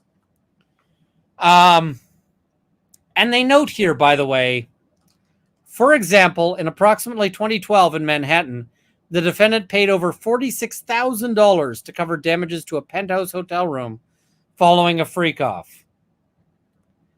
$46,000 worth of damage to a hotel room for his freak-off. How much of that is like cleaning fees? Because I could tell you, if I was the hotel and if it was like, you walk in and you pull out the black light and it's just like it goes off like a stun grenade in there, then I would I would charge a lot for the cleaning, right? Yeah. I just feel like the first stage of cleaning is literally like you get a guy with a flamethrower to just go in and torch everything. So yeah. Robin, I missed which story you want me to tell, but we can definitely do story time during the 24-hour live stream for sure. All right. The defendant ensured the victims would participate in freak-offs through coercion and violence. For instance, the defendant provided controlled substances, including ketamine, ecstasy, and GHB, to female victims so they could and would continue to engage in freak-offs, despite fatigue, physical and emotional exhaustion, and pain. Additionally, both during freak-offs and separate from freak-offs, the defendant subjected female victims to physical, emotional, and verbal abuse, in part to cause them to engage in freak-offs. The defendant hit, kicked, threw objects at, and dragged female victims, sometimes by their hair. At least a dozen witnesses will confirm that they personally observed the defendant's violence towards women and or the injuries sustained by women at the defendant's hand. One incident of physical abuse occurred when a female victim was attempting to leave the hotel following a March 2016 freak-off. They're making it sound like it's they're making it sound like this is like some kind of like event, like Coachella 2016 or 20, yeah. Michelle is asking, have I seen the footage of a freak-off? No. No, I haven't. And I did see that they hired a special prosecutor. I haven't looked at that in too much detail yet. So the abuse was captured on video surveillance and publicly reported in May 2024. They say an excerpt of this video footage is attached here too as Exhibit A. The hotel footage. Yes, I've seen the hotel footage. Not a big fan of. Yeah.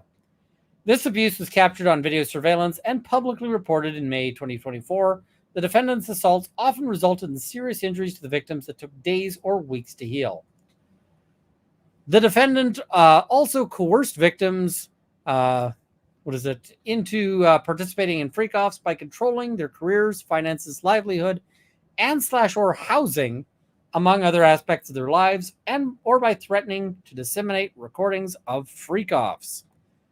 The defendant used his considerable wealth and influence to make victims rely on him financially, for example, by paying for their rent or their cars, or by offering them career opportunities. Now, I know a lot of people are going to be like,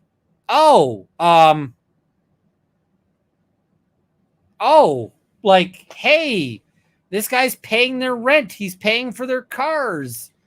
He's doing all this stuff. Here's the thing.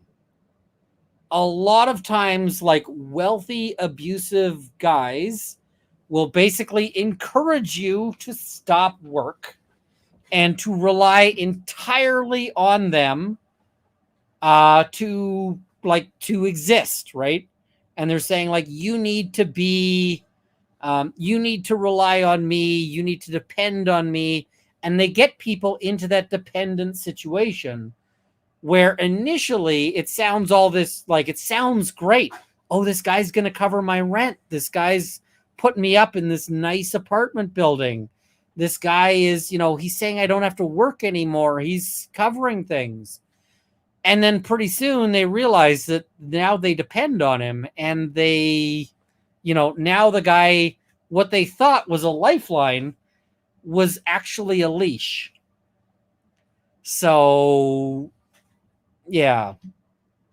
Once he provided his support, the defendant repeatedly threatened to take it away to ensure the victim's compliance with his demands, including their participation in freak-offs.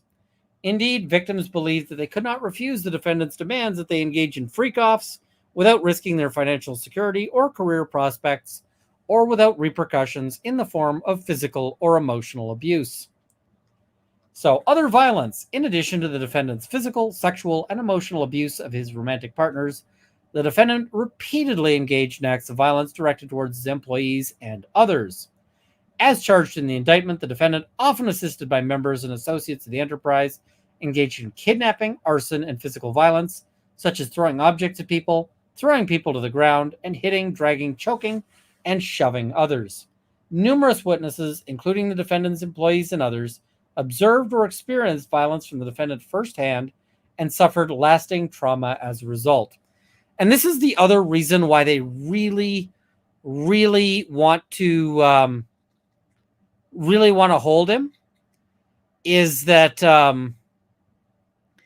if they can hold him in custody, then a lot of this grip that he'd have on other people starts to dissolve, and it starts to be a situation where a lot of these potential witnesses that might talk start becoming more willing to talk because they're no longer worried about what he might do, right?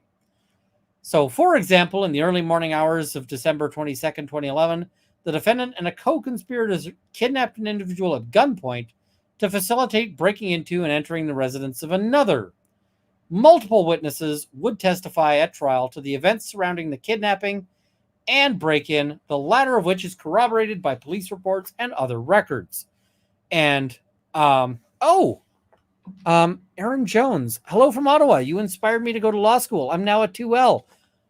Congratulations, Aaron. I am super thrilled by that. That is awesome. Shoot me an email sometime. I would love to hear about your journey. That is amazing. And I hope you read this from Ottawa too. Hello. That is so awesome. All right. So, approximately 2 weeks later, the defendant's co-conspirators set fire to individual one's vehicle by slicing open the car's convertible top and dropping a Molotov cocktail inside the interior. Police and fire department reports extensively document the arson and conclude that the fire was intentionally set. Multiple witnesses would also testify to the defendant bragging about his role in destroying individual one's car.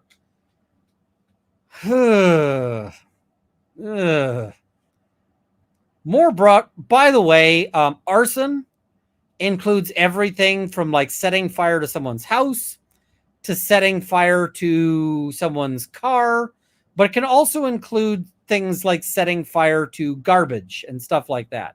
Basically, if you don't own it entirely, it can be arson. The other thing that surprises people is that it can be arson to set fire to your own shit.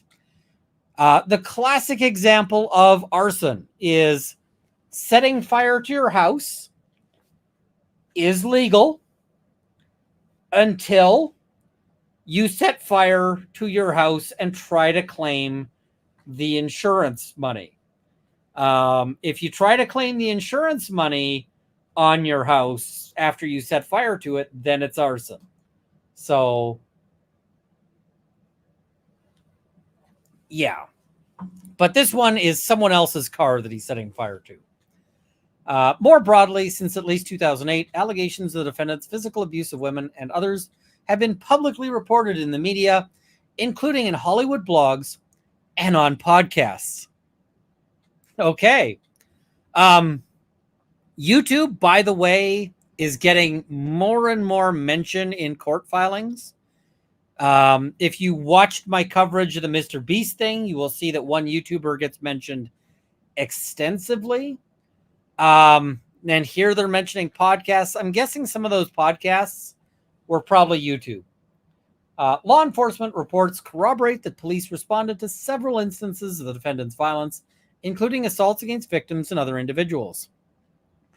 More recently, there has been an outpouring of other public allegations against the defendant, including claims of threats and physical and sexual violence dating back as far as the 1990s. Now, you see this citation goes to C. Joy Dickerson Neal versus Combs, filed 2023. Liza Gardner versus Combs, filed 2023. Doe versus Combs, filed December 6, 2023. Crystal McKinney versus Combs, May 21st, 2024. All of these lawsuits are now being cited as evidence. In short, the defendant's violent tendencies are widely known. However, at no point during the past few decades has the threat of public exposure or law enforcement intervention deterred the defendant from continuing his abuse. Here is the thing.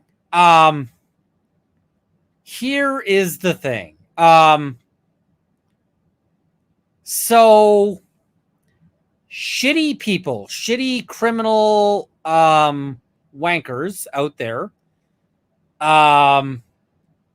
what they do is they start out committing crimes, and they start out committing crimes in the way that is like super surreptitious, right? They're super careful to make sure that they're not gonna get caught, right? They're super careful to take every precaution, and they get away with it. So what do they do the next time? Well, they're slightly less super careful, right? They're super careful, except for like that one shortcut that they take. And then they get away with that too. And eventually they get really careless, right? And so eventually they get to the stage when you've got somebody who's just willing to do whatever and doesn't really think that it's ever going to matter, that they're never going to get caught, that it's never going to matter. And so they get lazy. They get blatant about it. So, yeah. That does not surprise me at all. All right, carrying on here. Firearms. The defendant and members of the enterprise, including defendant's security personnel, at times carried firearms, and the defendant himself carried and brandished firearms to intimidate and threaten others. Indeed, some victims were aware of the defendant's access to firearms. On one occasion, the defendant forced a female victim to carry a firearm on his behalf and on another occasion, he pointed a firearm at a female victim. So, yeah, the other thing I like, it would be surprising to me if somebody with the level of fame as, you know, did a shit here, didn't have armed security personnel. Like, if I had millions of dollars and huge fame, and I was, and I was living in the US where you can do that, I would absolutely have security personnel carrying guns. I would probably also carry a gun. You know what I wouldn't be doing? Pointing a gun at any woman in my life. Like, that is so. Yeah, that is, I think, the bigger issue here. It doesn't bother me per se that a rich guy has armed security. I get it, but yeah. All right. Now, the defendant continues to have access to guns, including illegal firearms.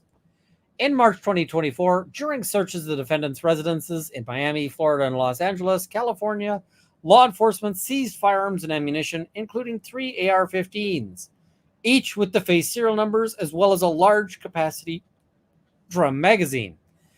As pictured below in a close-up image, the serial number of one of the AR-15s is visibly bored through and obscured.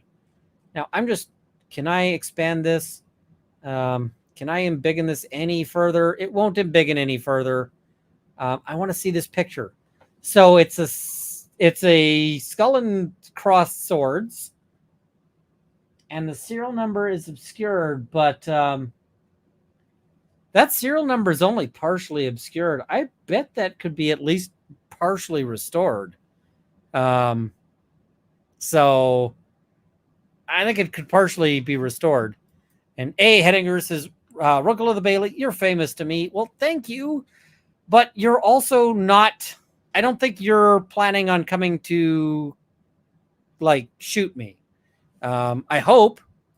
If anyone in the chat is planning on shooting me, please don't.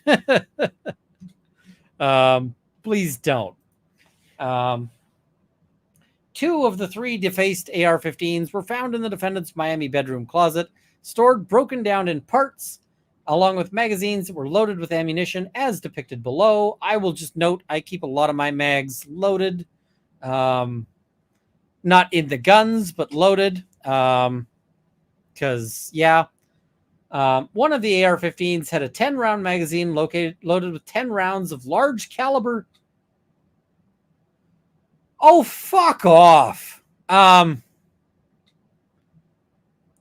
Chat, will you entertain me going away for like just a few moments here? As they say, large caliber 223 ammunition. I need to be away for a second. I'm going to come back. Please entertain yourselves in a non-Diddy fashion. I'm going to get some things to show you, and then I will be back. So be right back.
All right, it is time for show and tell. Let us do some show and tell.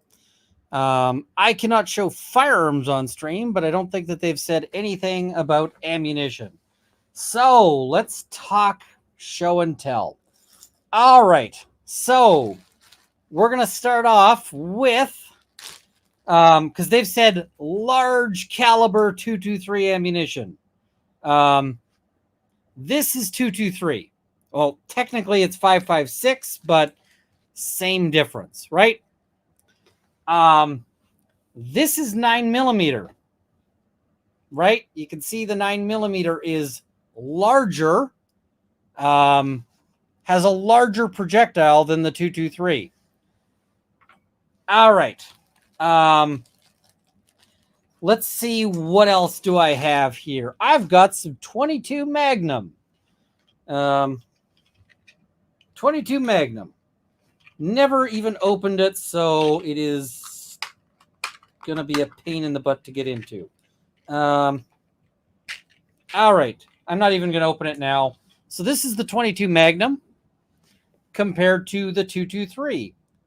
Nobody would say that the 22 Magnum is large caliber. 410 shotgun shell. 410 shotgun shell is pretty much the smallest shotgun you will find commercially available. Again, compared to the 223. 12 gauge shotgun shell. That's a much bigger boy, right? That's a much bigger bigger fire or bigger thing there. But that's not really what you might call large caliber. What might I call large caliber rifle ammunition? Well, I got an example of that. I got some of that right here. This is what my newest gun shoots, right? This is 300 Norma Magnum. So let's break out 300 Norma Magnum. 300 Norma Magnum compared to 223.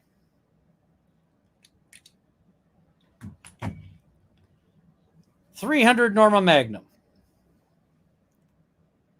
223. The actual projectile on the 300 Norma Magnum is almost as big as the entire case of the 223. These, by the way, are less than $1 each for your 223 rounds. They're like about 70-80 cents Canadian for a for 223, right? So every time you hear somebody talk, and whenever, so I actually just got a notification while I'm live on stream. I got a notification saying that some ammunition I had ordered was shipped. And the ammunition I ordered that was shipped is, I ordered some 223 ammo because I shoot it during 3-gun matches. I shoot it for target practice, etc. Right? I ordered 1,000 rounds of 223. 1,000 rounds. And I'm going to go through it. It's not going to last too long. 223, by the way, is illegal to use in my area for hunting. Why is it illegal to hunt with 223? Because it's too small. It is too weak and too small. It is considered cruel to hunt with the 223 because it's much more likely to injure the animal than to kill it. So something like this, you can fold up any animal on the planet with. Like, this thing is good for anything in Canada, from moose to deer to polar bears to, I don't know, probably a rhinoceros if it was around.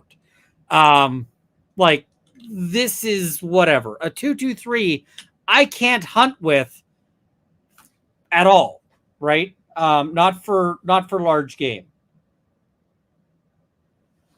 So when they say loaded with 10 rounds of large caliber 223, I'm like, no, it's not large caliber 223.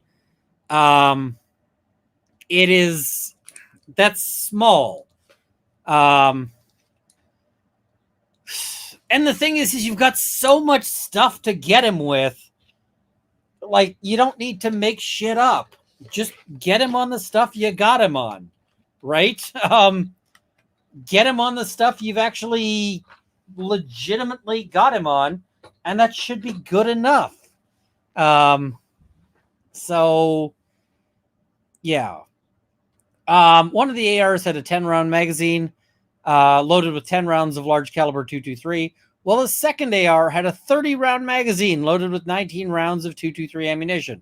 30-round magazine, by the way, is standard for an AR. That is normal. That is the default for an AR. Fine Ape, if I wasn't on a live stream, if I could show you the gun, I would show you the gun that this it's actually like right there. It's trigger locked. It is secure. It's right there. But yeah, I would show it to you if I could. I'm gonna do a video soon where I take that gun to the range and put some rounds down range. So, all right, a large capacity drum magazine loaded with 59 rounds of 223 ammunition was seized from the defendant's Los Angeles residence as depicted below. And I can tell you that that drum magazine is probably likely to cycle about 6 rounds before it jams up. In addition, 6 legally purchased guns with serial numbers, some of which were stored in gun safes, were recovered from the defendant's residences. Although these particular guns, both the legal and illegal firearms, were seized, their presence in the defendant's homes demonstrates that the defendant has access to and surrounds himself with both guns and ammunition. Likewise, even if the defendant were personally restrained by the court from obtaining new firearms himself, he could retain access to them through others. So they note certain of the firearms seized during the searches were licensed, that scrolled way too much, to a current member of Combs' security staff. In addition to that individual, during the course of the charged conspiracy, Combs has employed other security staff members with significant criminal history, including violent crimes and firearms offenses. By the way, right now I want to buy a couple of drum magazines for 3-gun purposes. So, yeah. All right. In sum, the defendant's regular use of violence and threats of violence, as well as the coercion described above against the victims and others, fostered a culture of fear in which these individuals believed they were unable to reject the defendant's demands without subjecting themselves to physical violence or other abuse. So next, Combs bribed witnesses and obstructed justice. By the way, this is what ends up getting him detained, is the bribery of witnesses and obstruction of justice. They say basically there is no way we can keep this guy, or we can trust this guy to be out. And yeah. Cielo, Runkle, can you imagine the laughter that would emit from Brandon about 223 being large caliber? 100% I can. Throughout the time period charged in the indictment, when the defendant faced the possibility that his violent and criminal conduct could become public, the defendant and other members and associates of the enterprise pressured witnesses and victims not to report what they saw or heard to law enforcement, or to otherwise conceal the criminal conduct. The grammar on that is bad, but yeah. For example, and as noted above, in March 2016, the defendant was captured on video surveillance striking, kicking, and dragging a woman in a public area of a hotel in an apparent attempt to prevent her from leaving a freak-off.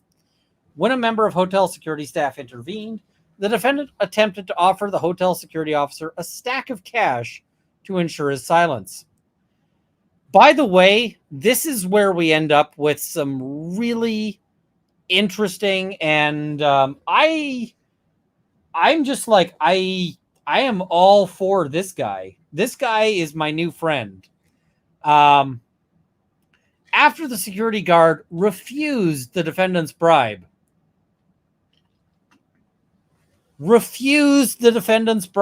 this Diddy whips out a stack of cash and is like, hey man, you didn't see shit. And the security guard is like, no. And this security guard is probably making minimum wage or a little bit above it. He was probably offered more cash than he's ever seen in his life. And he's the guy who says, you know what? No, I'm not doing it. Fuck you, no. And this is exactly the kind of person that we need more of on the planet. This is the kind of guy who I think is, this is what we need more of, right? The security guard goes, tough shit. We're doing it, right? So good for him. When a member of hotel, or after the security guard refused the defendant's bribe, and after coordination between defendant and his employees, the defendant's staff contacted other members of hotel security. At the same time, staff members were in close communication with the victim of the assault as well, all in an effort to cover up the defendant's assault and to prevent the incident from being publicly disclosed. Within days of the incident, the surveillance video disappeared from the hotel server. So, security guard says no, but the hotel goes,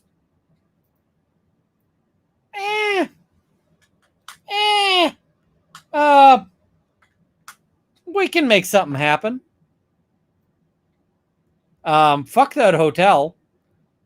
But good on you to that security guard. So yeah. Yeah. Similarly, throughout the time period charged in the indictment, members and associates of the enterprise have reached out to multiple victims on behalf of the defendant to convince them not to report the defendant's abuse. Most recently, in late 2023, immediately following public allegations of certain of the defendant's crimes, including his physical and sexual abuse of women, the defendant and other members of the enterprise made repeated phone calls to victims and witnesses, during which they provided victims and witnesses with false narratives of events in an apparent effort to conceal the defendant's crimes. On at least 2 occasions, the defendant recorded those calls on a co-conspirator's cell phone, thereby attempting to obscure his involvement in the obstruction. Why the fuck is she recording why is he recording the calls where he's doing the crimes? Why? Don't record your crimes. Don't do crimes. But if you're doing crime, don't record the crimes. This is just an easy way to get yourself going directly to jail. So the government's investigation is ongoing. While the indictment against the defendant was unsealed today, the investigation into his and other co-conspirators' conduct is active and ongoing. As a result of that ongoing investigation, as well as the defendant's charged conduct outlined above, including obstruction of justice and witness tampering, the government is limited in its ability to set forth all known details of the defendant's criminal conduct, including details of certain witness testimony, i.e., they're basically saying we need him locked up so we can get more additional information. Argument, applicable law. Under the Bail Reform Act, federal courts are empowered to order a defendant's detention pending trial upon a determination that the defendant is either a danger to the community or a risk of flight. A finding of risk of flight must be supported by a preponderance of the evidence. So a finding of dangerousness must be supported by clear and convincing evidence. Those are different standards. Preponderance of the evidence is basically you weigh things and it tippies in one little direction, right? Clear and convincing is a stronger standard, right? Yeah. Purple Dragonair says, my husband is a security guard, and he says that your reputation is everything in that industry. According to him, once you take a bribe, your ability to work in that field is over at the worst. At the least, you cannot advance. Fair. Good for them. So, yep. Obstruction of justice is another ground for pretrial detention by the courts. Courts in the Second Circuit have held that pretrial detention for obstruction of justice is appropriate as long as the government can establish by clear and convincing evidence that there exists a serious risk the defendant would threaten, injure, or intimidate a prospective witness or juror. And again, clear and convincing evidence, right? So a serious risk of obstruction of justice may qualify as a danger to the community. The Bail Reform Act lists 4 factors to be considered in the detention analysis, i.e., if you want to hold a guy in jail, you got to have reasons, right? And if you're trying to have reasons, there's specified reasons. You can't detain a guy because you don't like him. You can't detain a guy because you think he's, looks sketch. What are the reasons? Well, 1, the nature and circumstances of the crimes charged, including whether the offense is a violation of Section 1591. Why would you consider the nature of the crimes for detention? Well, it just makes sense, right? If you're looking at a guy who has been charged with murder, right? Or let's say not even just murder, right? You've got a guy who's been charged with mass murder or like serial killing, right? You've got a guy who's, I'm just trying to think of who's like Ted Bundy. He's charged, with like serial killing. Well, the risk if the guy is released is so much higher than if the guy has been charged with, I don't know, mischief, right? Because if it's if it's just something where you're talking about, breaking a window or something, then obviously that's less risk. If the guy breaks another window, who gives a shit? But if the guy kills another person, we give a shit, right? And I'm not going to show the video. We're not doing the video. You can watch the video if you want. We're not doing the video here. So 2, the weight of the evidence against the person. Why does this matter? Well, you've got the guy who's accused of being the next Ted Bundy. Is the evidence against him just, the guy's got an ugly face. He looks murdery. That's it. Looks real murdery. Or is the evidence against him we literally caught him in the middle of trying to murder a victim? And in the middle of that, he was also caught on recording bragging about all the other murderers he did. So, we have his confession and the fact that he was literally in the middle of a murder. You think, oh, right, that's way better. That's way better for detention because, yeah. 3, the history and characteristics of the defendants, including the person's character, past conduct, and financial resources. Is the person an impoverished nun? Or are they somebody with a criminal record that is a small novel? who also has billions of dollars who can flee the country. And 4, the nature and seriousness of the danger to any person or the community that would be posed by the person's release. I.e., what's the harm if this guy causes trouble, right? What's the harm? So, and Venk, I actually did a video on this. It was not a criminal case. This was a civil case. And in the civil case, they were joking about a witness looking like a murderer. So they ended up getting sanctioned for that in a big way. So yeah. All right, and the next is so yeah, those are the things. The concept of dangerousness encompasses not only the effect of a defendant's release on the safety of identifiable individuals, such as victims and witnesses, but also the danger that the defendant might engage in criminal activity to the detriment of the community. I.e., if you're a burglar and you break into houses, we want to stop you from breaking into more houses. A finding of dangerousness does not require that the defendant have a criminal history, particularly if a defendant has a history of domestic violence. So you can use other prior acts, and yeah. Evidentiary, I've got my scroll wheel turned way high. Evidentiary rules do not apply at detention hearings, and the government is entitled to present evidence by way of proffer, among other means. So what does this mean? It means they don't have to call witnesses, right? If somebody is found in the middle of a murder, right, they don't have to call the police officer who saw the murdering, right? The prosecution can say, this guy was caught in the middle of the murdery. And so that's enough, right? They can just provide that, right? All right. Where a judicial officer concludes after a hearing that no condition or combination of conditions will reasonably assure the appearance of the person as required and the safety of any other person in the community, such judicial officer shall order the detention of the person before trial.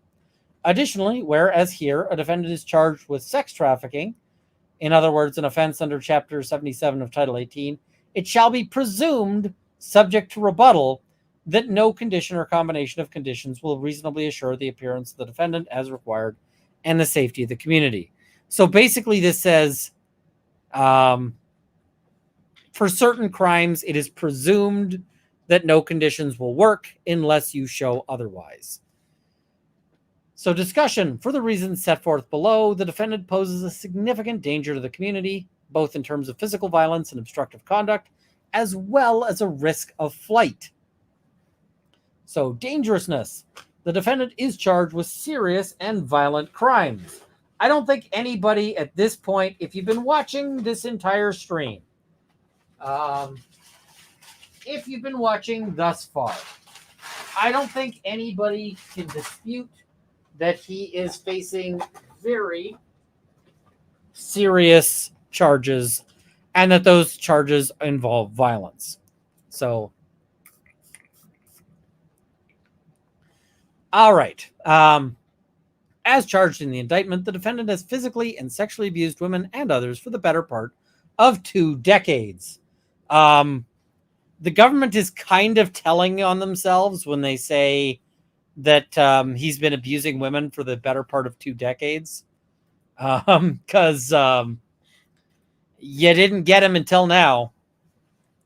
The sex trafficking charge is based on the defendant's abusive conduct and carries with it a presumption of detention. And detention is particularly supported by the facts of this case. They're like, the law says you should assume detention. But extra detention here. Like it's totally called for above and beyond that. Since at least 2008, the defendant has engaged in serious acts of violence, including forcing and coercing women to participate in sexual activity, including sex acts with commercial sex workers, by using physical force, financial pressure, emotional abuse, and narcotics. I gotta say, it's a little bit weird. It's a little bit strange, I guess, that we've got an allegation that he is not just engaged in in sex acts, but that he's engaged in these sex acts, but that he's hiring other people to do it. That seems a little unusual, right? A little strange. So I don't know. I'm just trying to figure that one. So yeah. All right, let's keep going here. I'm just trying to track down all of the things I want to talk about here. There's a whole lot of things I want to talk about, but all right. Where did we end up? Somehow I messed up my screen, and yeah. So that is not all. As set forth in the indictment, the charges against the defendant capture significant additional violence. So that's not good. On numerous occasions, the defendant assaulted women, employees, and others, and when he became enraged, by throwing them, or throwing objects at them, choking them, pushing them, kicking them, and slamming them against walls and onto the ground. The defendant and other members and associates of the enterprise were also capable of premeditated violence. So basically planned it out, not just in a moment of anger, but planning it out. And, which is sort of its own separate and worse situation. So premeditated violence. Sorry, I'm getting a notification here that I'm like, go away, busy. Slamming them against walls and onto the ground. The defendant's violence, whether spontaneous or premeditated, had the effect of exerting his continued control over these individuals. The defendant also carried firearms to intimidate and threaten others. Multiple defaced semi-automatic rifles were recovered when law enforcement searched the defendant's residences in March of 2024, including 2 defaced rifles that had been disassembled and hidden in the defendant's bedroom closet. In short, the conduct which the defendant is charged shows a pattern of violent and abusive conduct, underscoring his dangerousness. So basically, they are trying to talk up just how much of a risk this particular, how much of a risk this particular guy is. And I mean, fair, right? I kind of feel that this is entirely a fair thing to sort of describe there. All right. Let us keep going here. I'm just I'm trying to find the other thing that I want to talk about next, which is his his response. I'm just trying to get that queued up, but I'm having some trouble. Why am I having some trouble? It is here somewhere. All right. Let's keep going here. Why did I am having no end of trouble with my computer right now.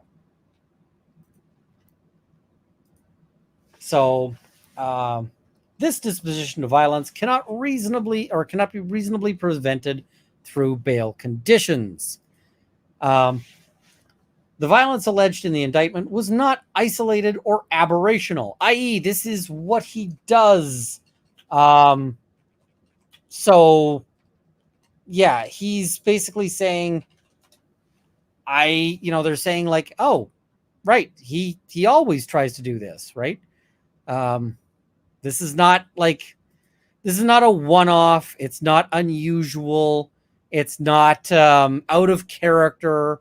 It's not anything like that, right? So, yeah. It was systematic and pervasive. The defendant abused women with whom he was in personal relationships, employees, witnesses to his crimes, and others. As described above, the defendant has sexually, physically, and emotionally abused women or emotionally abused long-term romantic partners. So a lot of that, a lot of issues there. For decades, including by forcing them to engage in freak-offs. God, I hope freak-offs doesn't become... I really hope that this doesn't become like a thing, that this doesn't become language that people start using. No,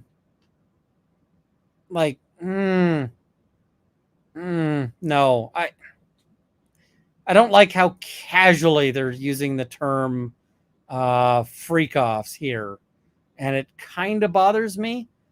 I don't know. I'm just it makes me feel a little uncomfortable, I guess is the way I'll put it. So I don't really know what I want to say there. But yeah, okay. The defendant has abused countless others in his orbit, and in particular women, without regard for consequences. Indeed, the defendant's abuse of women long predates the conduct charged in the indictment. To date, at least 5 women have publicly accused the defendant of violent sexual assaults dating back to the 1990s. So, like, that is a whole big, nasty, nasty thing, right? I got some real,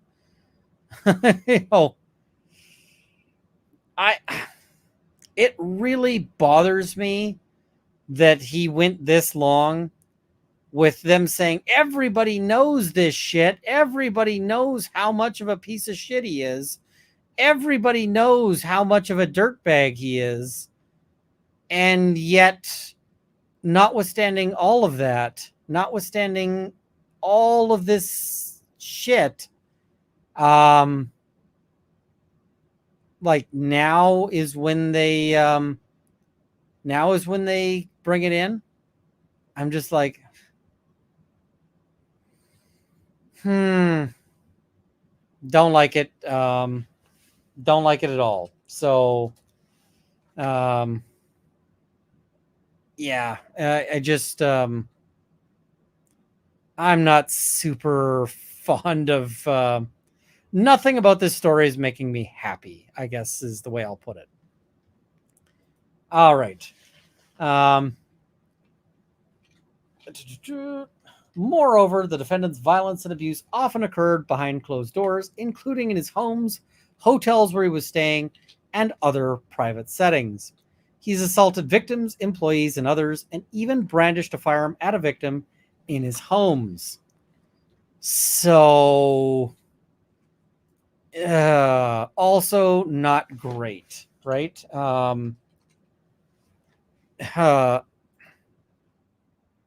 Real bad. All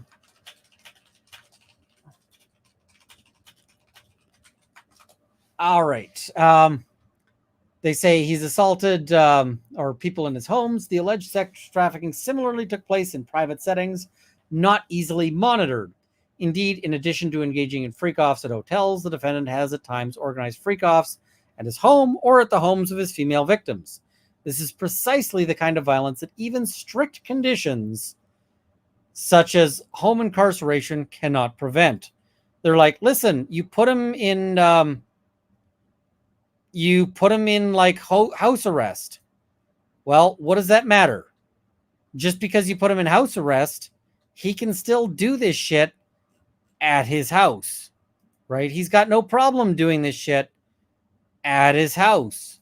So how does it matter? Like, we have no way to control this guy because he can do this anywhere. Yeah.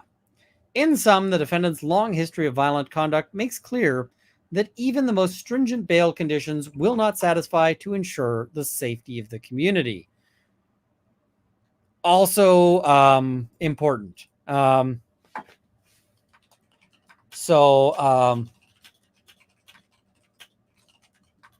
right.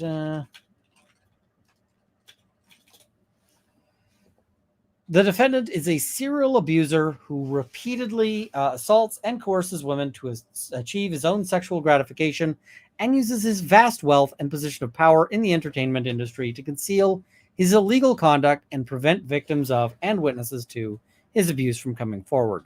So let's just talk a little bit about this, right? Normally when somebody is seeking bail, normally when that is something that is being pursued, somebody having a job, somebody having a family, somebody having a career, all of these things are considered sort of beneficial factors, right? Because that somebody's not going to be, you can say that somebody's not going to be involved in shit because they're doing this other stuff, right? You say, okay, this guy is a good person normally, but in this case, the allegations are that he's been using all of this power. The allegations are that he's been abusing everything, that he has been manipulating, that he has been doing all of this stuff, and that just makes it worse, right? All of his wealth and his power is stuff that he's been abusing. And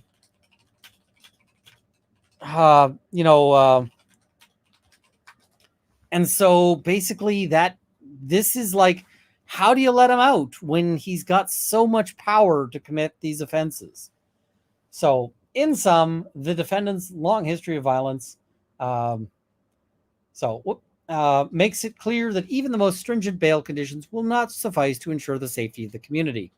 The defendant is a serial abuser who repeatedly assaults and coerces women to achieve his own sexual gratification and uses his vast wealth and position of power to conceal his illegal conduct and prevent victims of and witnesses to his abuse from coming forward.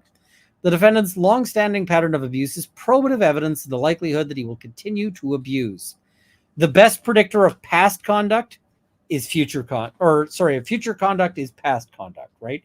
What do we know somebody's going to do in future? Well, what have they already done, right?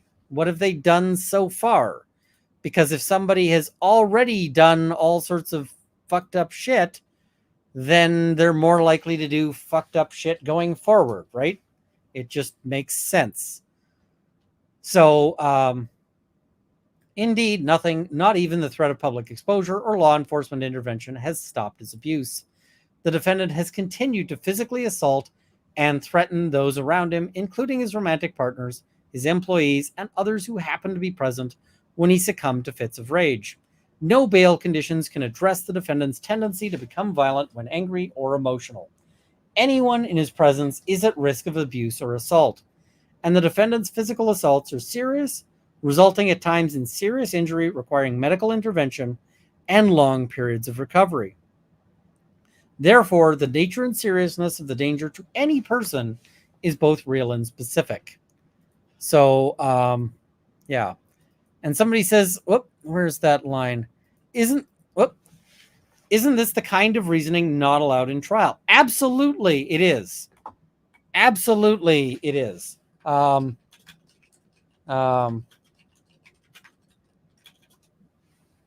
this isn't a trial, right? This is not a trial. There's all sorts of reasoning that you can't use at a trial that you absolutely can use in the middle, like in a bail hearing. You can use hearsay in a bail hearing. You can use all sorts of things, right? So I don't think that that's a problem at all for this. It's just a question of issues, right? So yeah. All right. Obstruction. As part of the charged racketeering conspiracy, the defendant engaged in obstruction of justice, including bribery and witness tampering. Given the defendant's history of engaging in obstructive conduct to conceal his criminal activity, both personally and through intermediaries, there's every reason to believe that the defendant will continue to engage in such obstruction if released. So this is a further problem, right? If the guy has been committing all of these things, then it is likely that he's going to commit further offenses if he's released. And obstruction is kind of a special issue, because if you've got a guy who you're worried about the obstruction, then you've got a big problem, right? Because not only is it a crime in and of itself, but but it's also going to further cause issues with regards to, can you have a fair trial, right? Are you going to get a fair trial here? So, all right, let us.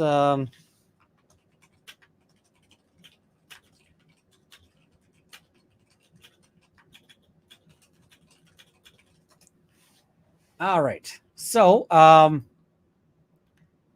as detailed in the indictment, following a freak-off in March 2016, the defendant attempted to bribe hotel security staff to prevent hotel security from publicly disclosing and/or reporting to law enforcement his vicious attack on a woman attempting to leave a freak-off. The defendant's efforts to disclaim responsibility for that attack continued until earlier this year. A civil lawsuit was filed on or about November 16, 2023, alleging years of sexual, emotional, verbal, and physical abuse by the defendant, including allegations describing the March 2016 incident. Following the filing of the lawsuit, the defendant stated in no uncertain terms, "Let me be absolutely clear. I did not do any of the awful things being alleged." Through counsel, the defendant vehemently denied these offensive and outrageous allegations. So describing the complaint as riddled with baseless and outrageous lies. It was not until the video surveillance footage of the defendant's attack was leaked to the media months later that the defendant was forced to admit that he had, in fact, perpetrated the disgusting attack. Clearly, the defendant is willing to deflect, minimize, and lie, and induce others to do so on his behalf to avoid taking responsibility for his own actions. So, yeah. Yeah. All right. So I'm just, whoop. Yeah, where did we go? There we go. Give me 1 second. Just trying to juggle things here. Okay, here we go. Here we go. So, I've got too many things open and too many buttons and windows and so forth. More recently, the defendant has directly and through intermediaries engaged in obstructive conduct. This is the bigger problem for him, right? Related to the matters under investigation in this case. Specifically, following the November 2023 lawsuit, the defendant and intermediaries acting on his behalf reached out to potential victims and witnesses to the alleged conduct, including individuals he did not speak to regularly and had not spoken to in years, to attempt to feed those victims and witnesses false narratives about the defendant's criminal conduct. So basically, he's calling everyone up who might have seen this and been like, so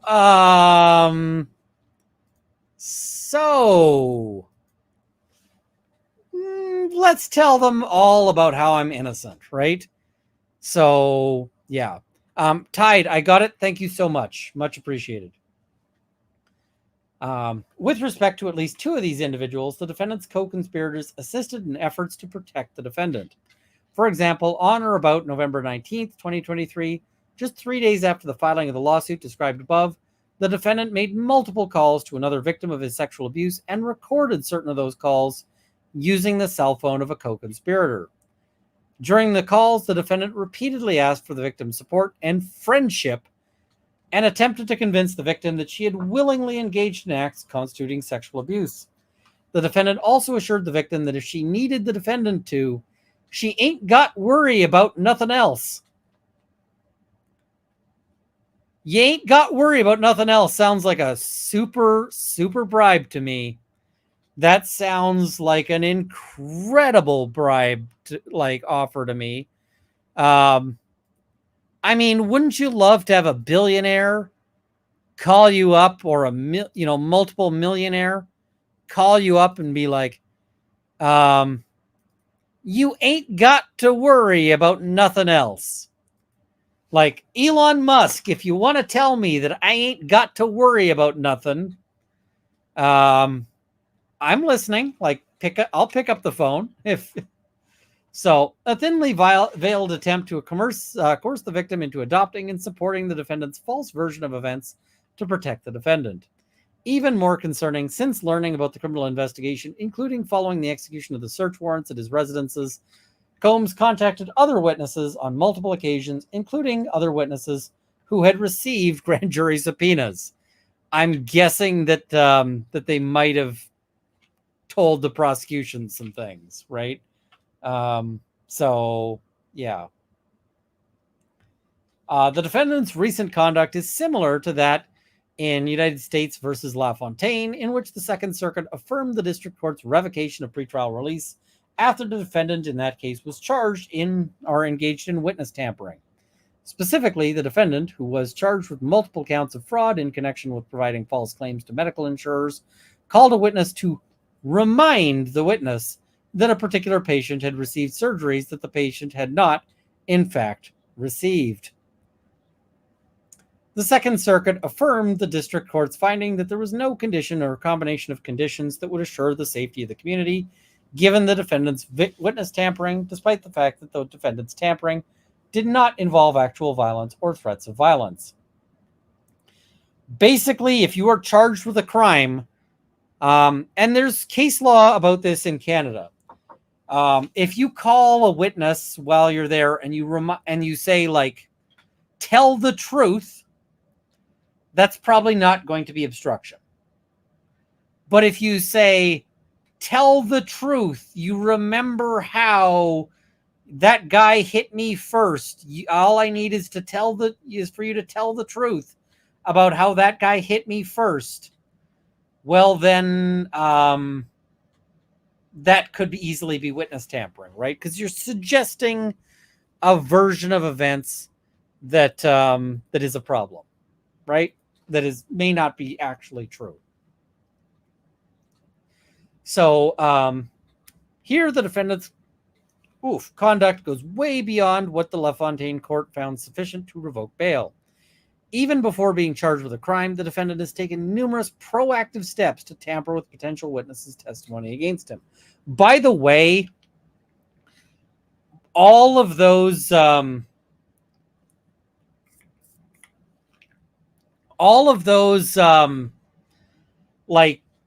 communications, if they come out, are going to make him look real bad. Because you know who doesn't need to, like, start calling all their witnesses to, like, get everyone in line? Innocent people, right? Innocent people don't need to do that. This is what they call post-offense conduct. And post-offense conduct, can be the most damning, right? So, yeah. All right. The government is aware through electronic evidence, toll records, conversations with witnesses, and other evidence that the defendant has contacted witnesses, including subpoenaed witnesses, prior to the dates on which the witnesses were required to appear before the grand jury.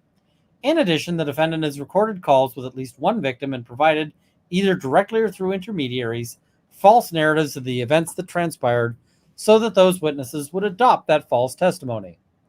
Moreover, the defendant's obstructive conduct is made even more alarming by the manner in which he carried it out to evade detection, in some instances by having intermediaries make calls on his behalf and recording certain calls on another individual's device. These deliberate actions show that the defendant was aware that what he was doing was obstructive and that his aim was to evade detection. Even the most stringent conditions, including the monitoring of a court-authorized electronic device, would fail to ensure that the defendant would not engage in this kind of obstruction from his home, including by acting through intermediaries and using others' devices. Given the defendant's history of obstruction, as well as the violent nature of the charges, The defendant cannot overcome the presumption that no condition or combination of conditions can assure the safety of the community. All right, risk of flight. Nor can the defendant overcome the presumption that he is a risk of flight. The crimes that he's charged with carry significant penalties, including a mandatory minimum sentence of 15 years imprisonment. So the bare minimum he can get if he's convicted on this is 15 years. And the maximum is life in prison. So he's facing life. The possibility of a substantial sentence is a significant factor in assessing the risk of flight. Yeah, I mean, who's going to flee the country if they're looking at facing, 2 weeks in jail, right? Nobody flees the country if they're looking at 2 weeks in jail. But if you're looking at life in prison or 15 years in prison, then you might then that's a good reason to maybe flee the country, right? So, yeah. Here, the defendant is facing at least 15 years imprisonment if he's convicted. This fact alone would provide a compelling incentive for anyone to flee from prosecution, but the incentive to flee is especially strong for this defendant, who at age 54 faces the very real prospect of spending a substantial portion of the rest of his life in prison. He'd be getting out at 69 if he goes in now, if he gets the minimum, right? If he gets the minimum. So not a lot of prisoners live to 69.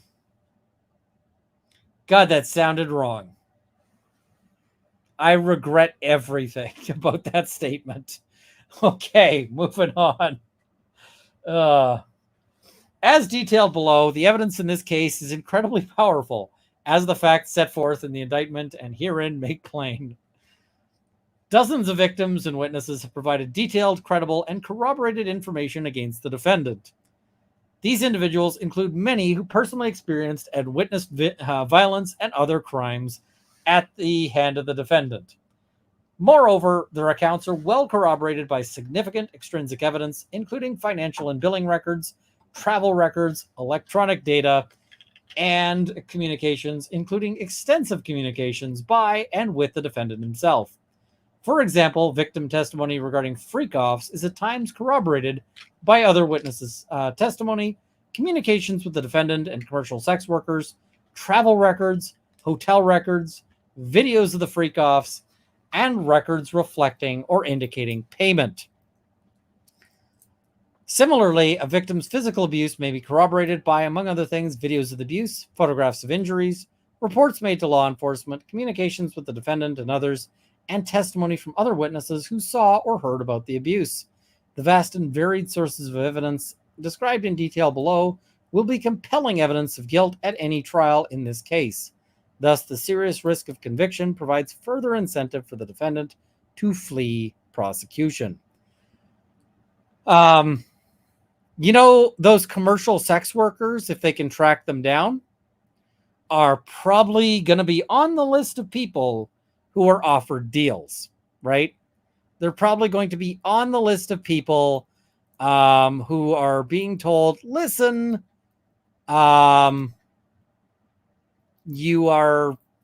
maybe you'd rather talk rather than going to jail. So, moreover, in this case, the risk of flight is augmented by the nature of the evidence against the defendant.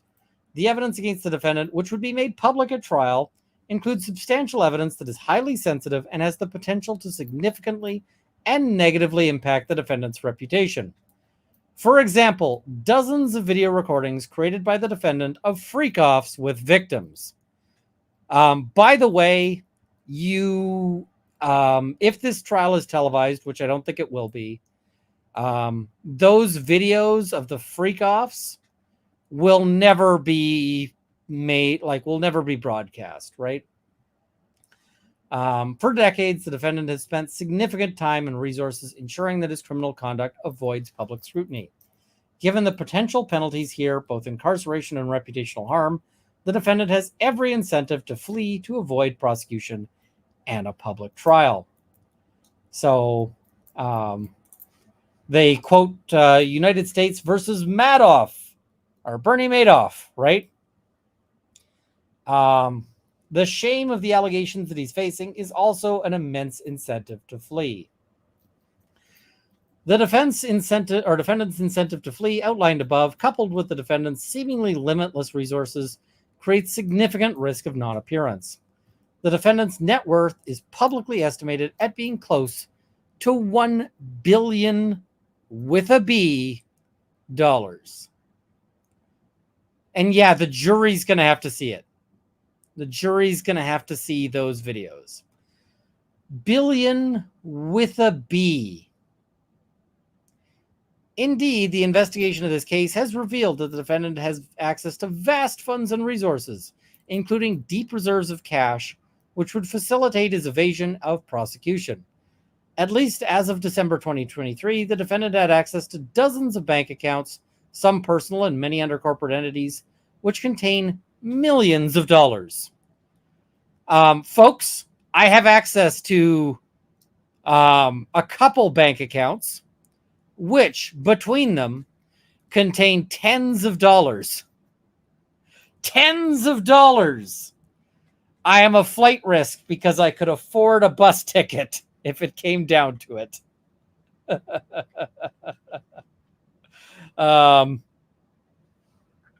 Yeah. Can you imagine not having this much money? Like $1 billion? And not being able to figure out any way to keep yourself entertained that isn't sex trafficking and like creepy shitheadery? Because I can tell you, if I had billions of dollars or even millions of dollars, I could think of all sorts of things I would be doing that would be fun, but would not be this kind of creepy shitbirdery.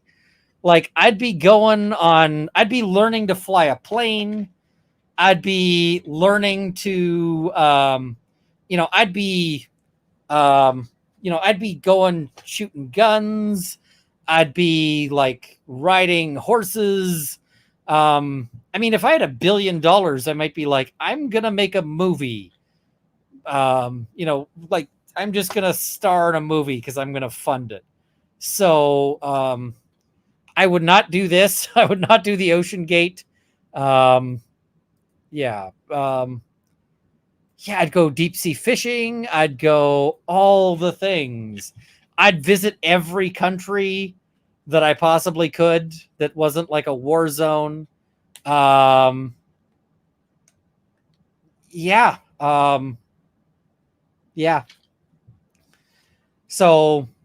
as of December 2023, the defendant had over $1 million in personal cash on hand. The defendant has traveled internationally several times per year since at least 2006. I mean, I've traveled internationally several times per year for the last couple of years. And since approximately 2019, has owned a personal plane on which he's traveled internationally. Now, they note here,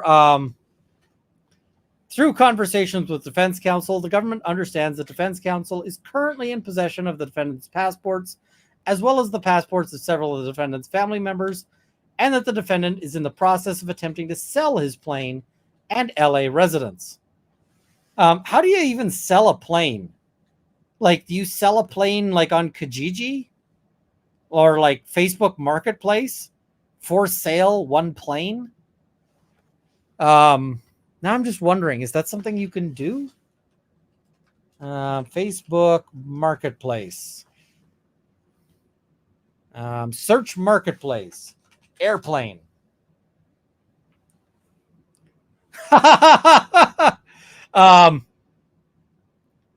Several airplanes came up, and they're actually surprisingly affordable. Apparently, I could buy an airplane for $25,000 Canadian. Now, when I say surprisingly affordable, like that's way outside the range I could personally afford, but somebody could afford those. I assume that he's not flying like the Onyx ultralight airplane here that's listed for $37,500. Now I kind of want a plane. Um, I can't afford a plane, folks. So, yeah. But yeah, here's the problem. He hasn't sold his plane yet. And if you have a private plane, you can get onto that plane without a passport. Philip Cochran says, "I'll teach you to fly. Send me an email. I may take you up on that. I would love to learn to fly." So, in addition to his private plane, defendant owns multiple vehicles in multiple locations. To be fair, I also own multiple vehicles. Neither of them is newer than like this decade. So,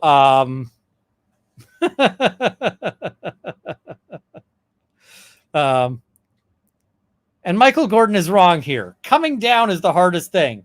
No, coming down is easy on a plane. Anybody can come down in a plane.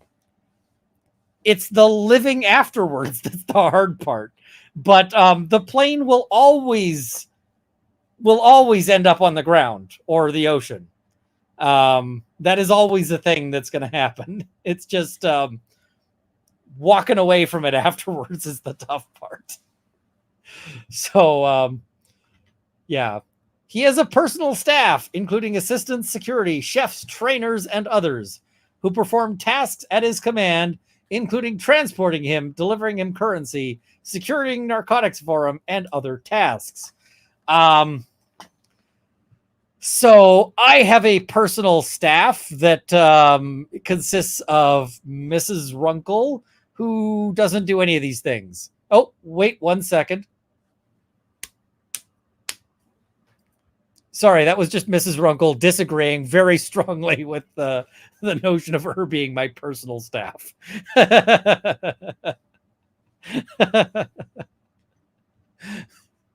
And he's extraordinarily well connected both within and outside the entertainment industry.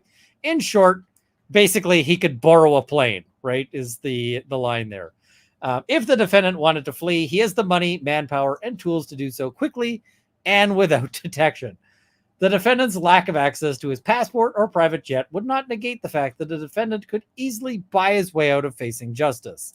As discussed below, the defendant's legal team has attempted to mitigate this substantial risk of flight by taking steps such as taking his family's passport, attempting to sell his plane, and reporting his whereabouts to the government. These steps have been taken with the precise goal of crafting an argument for bail before the court. While the defendant may have made the calculated decision in consultation with his attorneys not to flee before any charges were filed, that calculus inevitably changes today when an indictment charging the defendant with extremely serious offenses carrying enormous potential penalties was unsealed. He is now, for the first time in his life, facing a mandatory minimum term of imprisonment of 15 years and a maximum term of imprisonment of life, in which the government is prepared to prove the charges against him by, among other things, the testimony of dozens of witnesses and victims to his serial abuse and evidence from dozens of his own electronic devices and those of his co-conspirators. Katrina Turner. I got a 6-seater at a state police auction for $800. I am so envious right now. So envious. What is that? Runkle. So how nice is your couch? I have a very nice couch, but Potter owns the couch. So Potter would not let me sleep on the couch. I'd be on the floor. All right. So basically they're saying now that he's charged, he may flee. Weight of the evidence. In considering the danger and risk of flight, the court is also required to consider the weight of the evidence. The defendant faces a strong and powerful case here, only magnifying the danger he could present to others, especially victims and witnesses ready to testify against him, and the risk he flees. The evidence in this case consists of a vast amount of victim and witness testimony, electronic evidence, physical evidence, and subpoena returns and other voluntary productions, among other things. As to witnesses, to date, the government has conducted interviews with over 50 victims and witnesses, many of whom saw or experienced the defendant's abuse 50. This trial is going to last forever, right? This trial is going to be forever, right? So many of these witnesses corroborate one another, and their accounts are similarly consistent with the other types of evidence discussed below. The government only expects that number to continue to grow, given that the investigation, which is now public, is ongoing. The electronic evidence is similarly vast. The government has sought and obtained numerous search warrants for such evidence, in addition to obtaining evidence voluntarily from certain victims and witnesses. Setting aside devices seized in connection with the defendant's arrest, the defendant has obtained over 90 cell phones, laptops, and cloud storage accounts, as well as over 30 other electronic and storage devices, such as hard drives, thumb drives, cameras, and a surveillance system. The electronic data comes from the defendant himself, as well as co-conspirators, victims, and witnesses, and chronicles much of the defendant's criminal activity as it occurs. I feel like Diddy is in a world of shit. I feel like he should be absolutely freaking out. The evidence also consists of physical evidence, which was seized pursuant to search warrants executed at the defendant's residences in LA and Miami, as well as on his person and the persons of certain co-conspirators. In addition to the firearms and electronics discussed above, the physical evidence also includes other evidence of freak-offs. Here's the line a lot of you have been waiting for. Including over 1,000 bottles of baby oil and personal lubricant. 1,000 bottles of baby oil and personal lubricant. Now, here's the thing I hope happens in the trial. Here's the thing I hope happens in the trial. Is that they bring out in the middle, like they have the jury sitting there and they just bring out all of the lubes. All the lubes. And they ask the jury, does anyone want to touch the bottles? Because I'm betting the jury is not going to want to touch the bottles. The other thing is just like, how dry do things have to be to need 1,000 bottles of lube?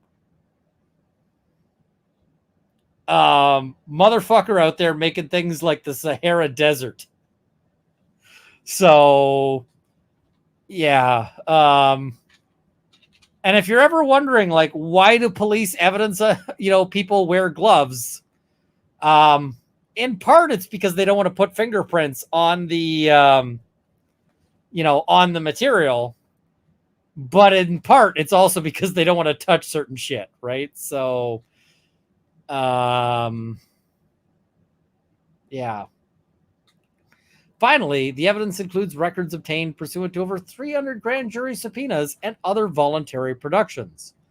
These materials come from over 100 entities and individuals, including communications providers, tech companies, social media companies, banks, and other financial institutions, airlines, hotels, car services, and other travel-related companies, escort services, and even the defendant's companies and wealth management firm. By the way, the inside scoop is that they have enlisted the Canton Police Department to assist with managing the 1,000 bottles of baby oil and personal lubricant. And as of right now, the Canton Police Department is busy pouring the baby oil into solo cups to be properly stored as evidence.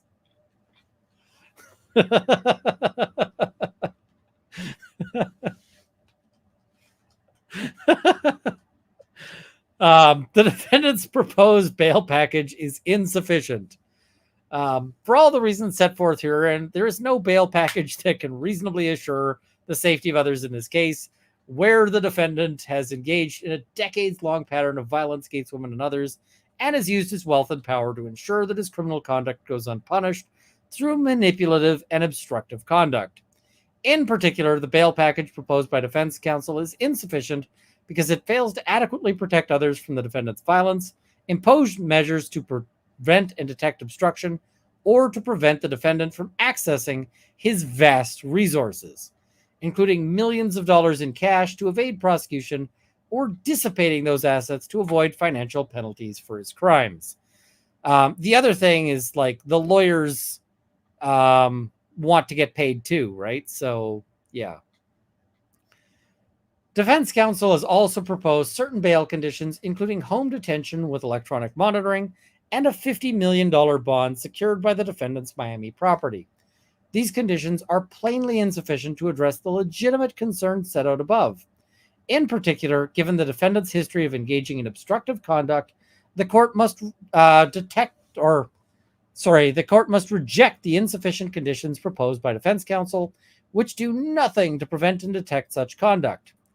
So they basically say that it's impossible because they say, how do you prevent him from witness tampering? And the thing is, there just really isn't a condition you can think of here, right? So, yeah.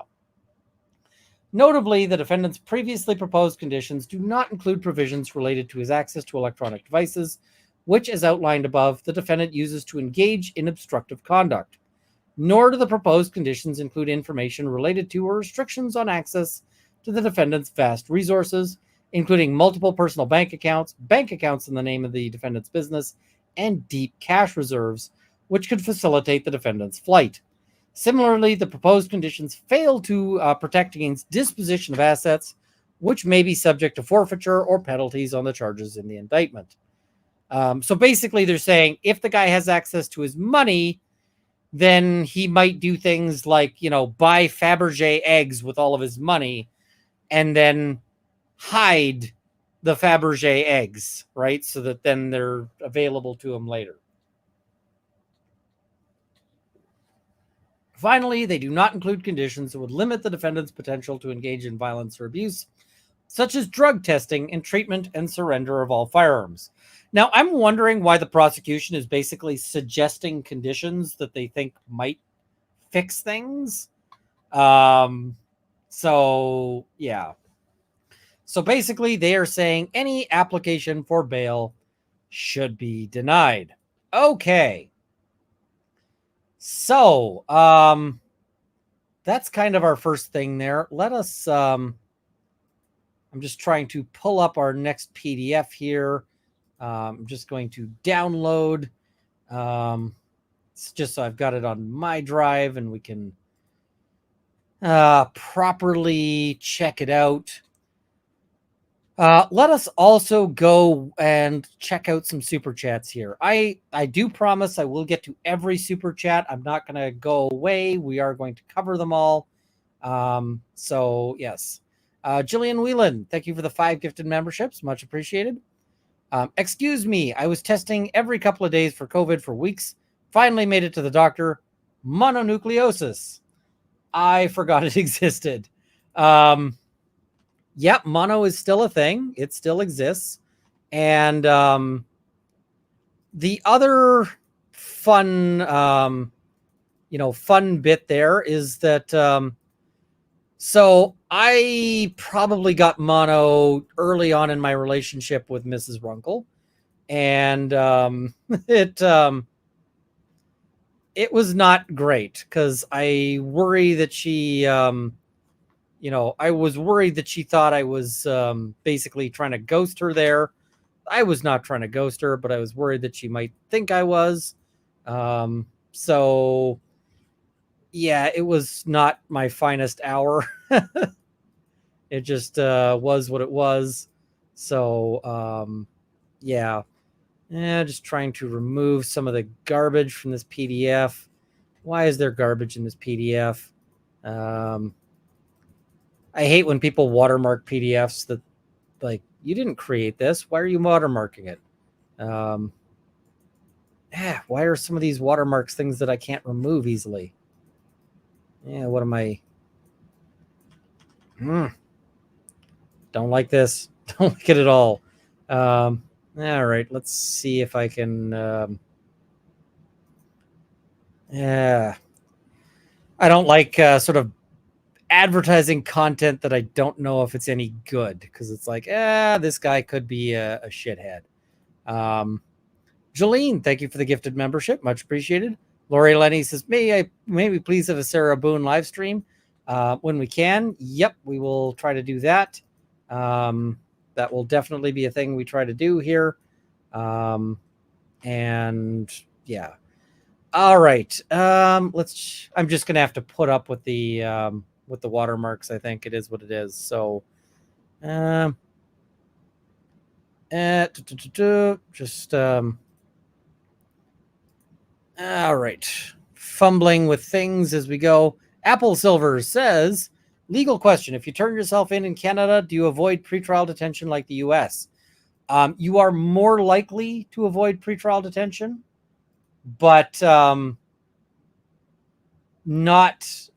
are not guaranteed to avoid pretrial detention. So it helps. Kristen Mackey, thank you for the YouTube membership. Much appreciated. Lone Star Living, thanks for all the live streams. Enjoy your channel. Thank you so much. Jillian Whelan, love the thumbnail and the title of this live. I amused myself there. Tamara Cartwright Lobel, I'd have loved that when I was a youngster like you. Fair. Scott Fox, I'm sorry if you already covered it. What chances did he have to get bail in future? I think he's going to have a real tough thing. We'll talk about that a little further as well. Dylan Schultz, remember when the accusation against P. Diddy were pure stupidity, aka the $1 trillion lawsuit accusing him of 9/11? Yeah, I bet he wishes that was all he was facing right now. Fanny Lulu Bell, Sir Uncle, chauffeur driven, wrong hotel Friday, heart failure, cracking jokes, and here balls all the way. I'm good. Cheap heart wiring. Corey rocks. All right. I hope you're okay. Tatiana Dorezo, thank you for the membership there. Much appreciated. Igor says, wait till it turns out that the prosecutor hid the evidence, the potential source of the lube. The case is going to be dismissed with prejudice. Oh, man. Mispronounced name. Calling 223 large caliber feels like a misrepresentation of the court. I'm guessing no chance of sanctions. No. And I don't think it was intentional. I think they just think that 223 is large caliber. K-Rab, the recordings were used as blackmail. Yep. Lori Lenny, thank you for the 5 gifted memberships. And Thilo Agthe, I trade a plane. That's where I found mine. I don't have the money for an aircraft at the moment. And Thilo Agthe says, takeoffs are optional. Landings are mandatory. Yep. Katrina Turner, I got a 6-seater at a state police auction for $800. I am envious. Noor KD, I hope they found condoms with the baby oil. The thing is that baby oil dissolves condoms. It weakens condoms. So that is not good. Mackenzie Jabali, I needed the Canton laugh this evening. Glad. I think we all did. Conda C, thank you for the 5 gifted memberships. Much appreciated. Fiona W, thank you for the 5 gifted memberships. Mercy, the progressive boomer, thank you for the new membership. Much appreciated. All right. So let us move on and look at the his position on getting bail. So here we go. Apple Silver, I might cover Jacob Hoggard. It's hard to cover anything Canadian because we don't actually video or produce any of these things. So, all right. So this is their position on bail. This is the defense saying we want bail. So Agnifilo Intrator, that's the firm, I'm pretty sure. Dear Judge Tarnowski, Mr. Sean Combs, through his counsel, submits this letter to the court for release on certain specific conditions. I want to give tremendous credit, absolute credit to his counsel for making the very, very wise decision not to begin this communication with comes now defendant Sean Combs through his counsel. Because if they started with comes now on this particular set of filings, I would not be happy with that. Yeah. So submits this letter to the court for release on certain specified conditions. Yesterday evening, Mr. Combs was arrested on an indictment charging him with the following offenses, listing the offenses. For the reasons set forth below, we ask this court to release Mr. Combs pursuant to our proposed bail package. This letter will walk the court through a series of actions taken by Mr. Combs over the past 6 months that prove that he's not a risk of flight or a danger to anyone in the community. He's going to have a real problem with the other actions taken in the last 6 months. And MBM Esquire says, comes now, needs to get out of all pleadings. Not a fan. MBM, I have a big rant against comes now as a beginning to pleadings. And I would very much like to, if I ever have Elon Musk money, I am going to fund a film to put an end to comes now as the beginning of legal documents. It'll be comes now, the porno. And it'll be so awful, so intentionally awful. And I will pay to have this distributed to like every law firm in the US, like a copy dropped off and like one sent to every judge, such that enough of them will have seen it so that nobody everywhere, like anywhere, can hear the phrase comes now without thinking of a really, really bad porno and then ends up going, yeah, no.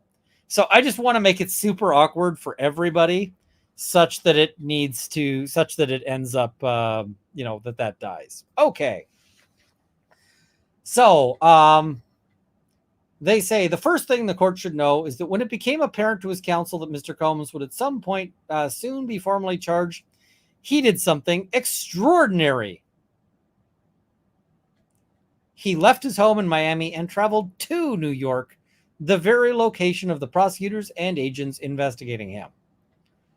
Through counsel, Mr. Combs promptly told the government that he had voluntarily come to New York, offered to tell them specifically where he was, and offered to turn himself in at the appropriate time.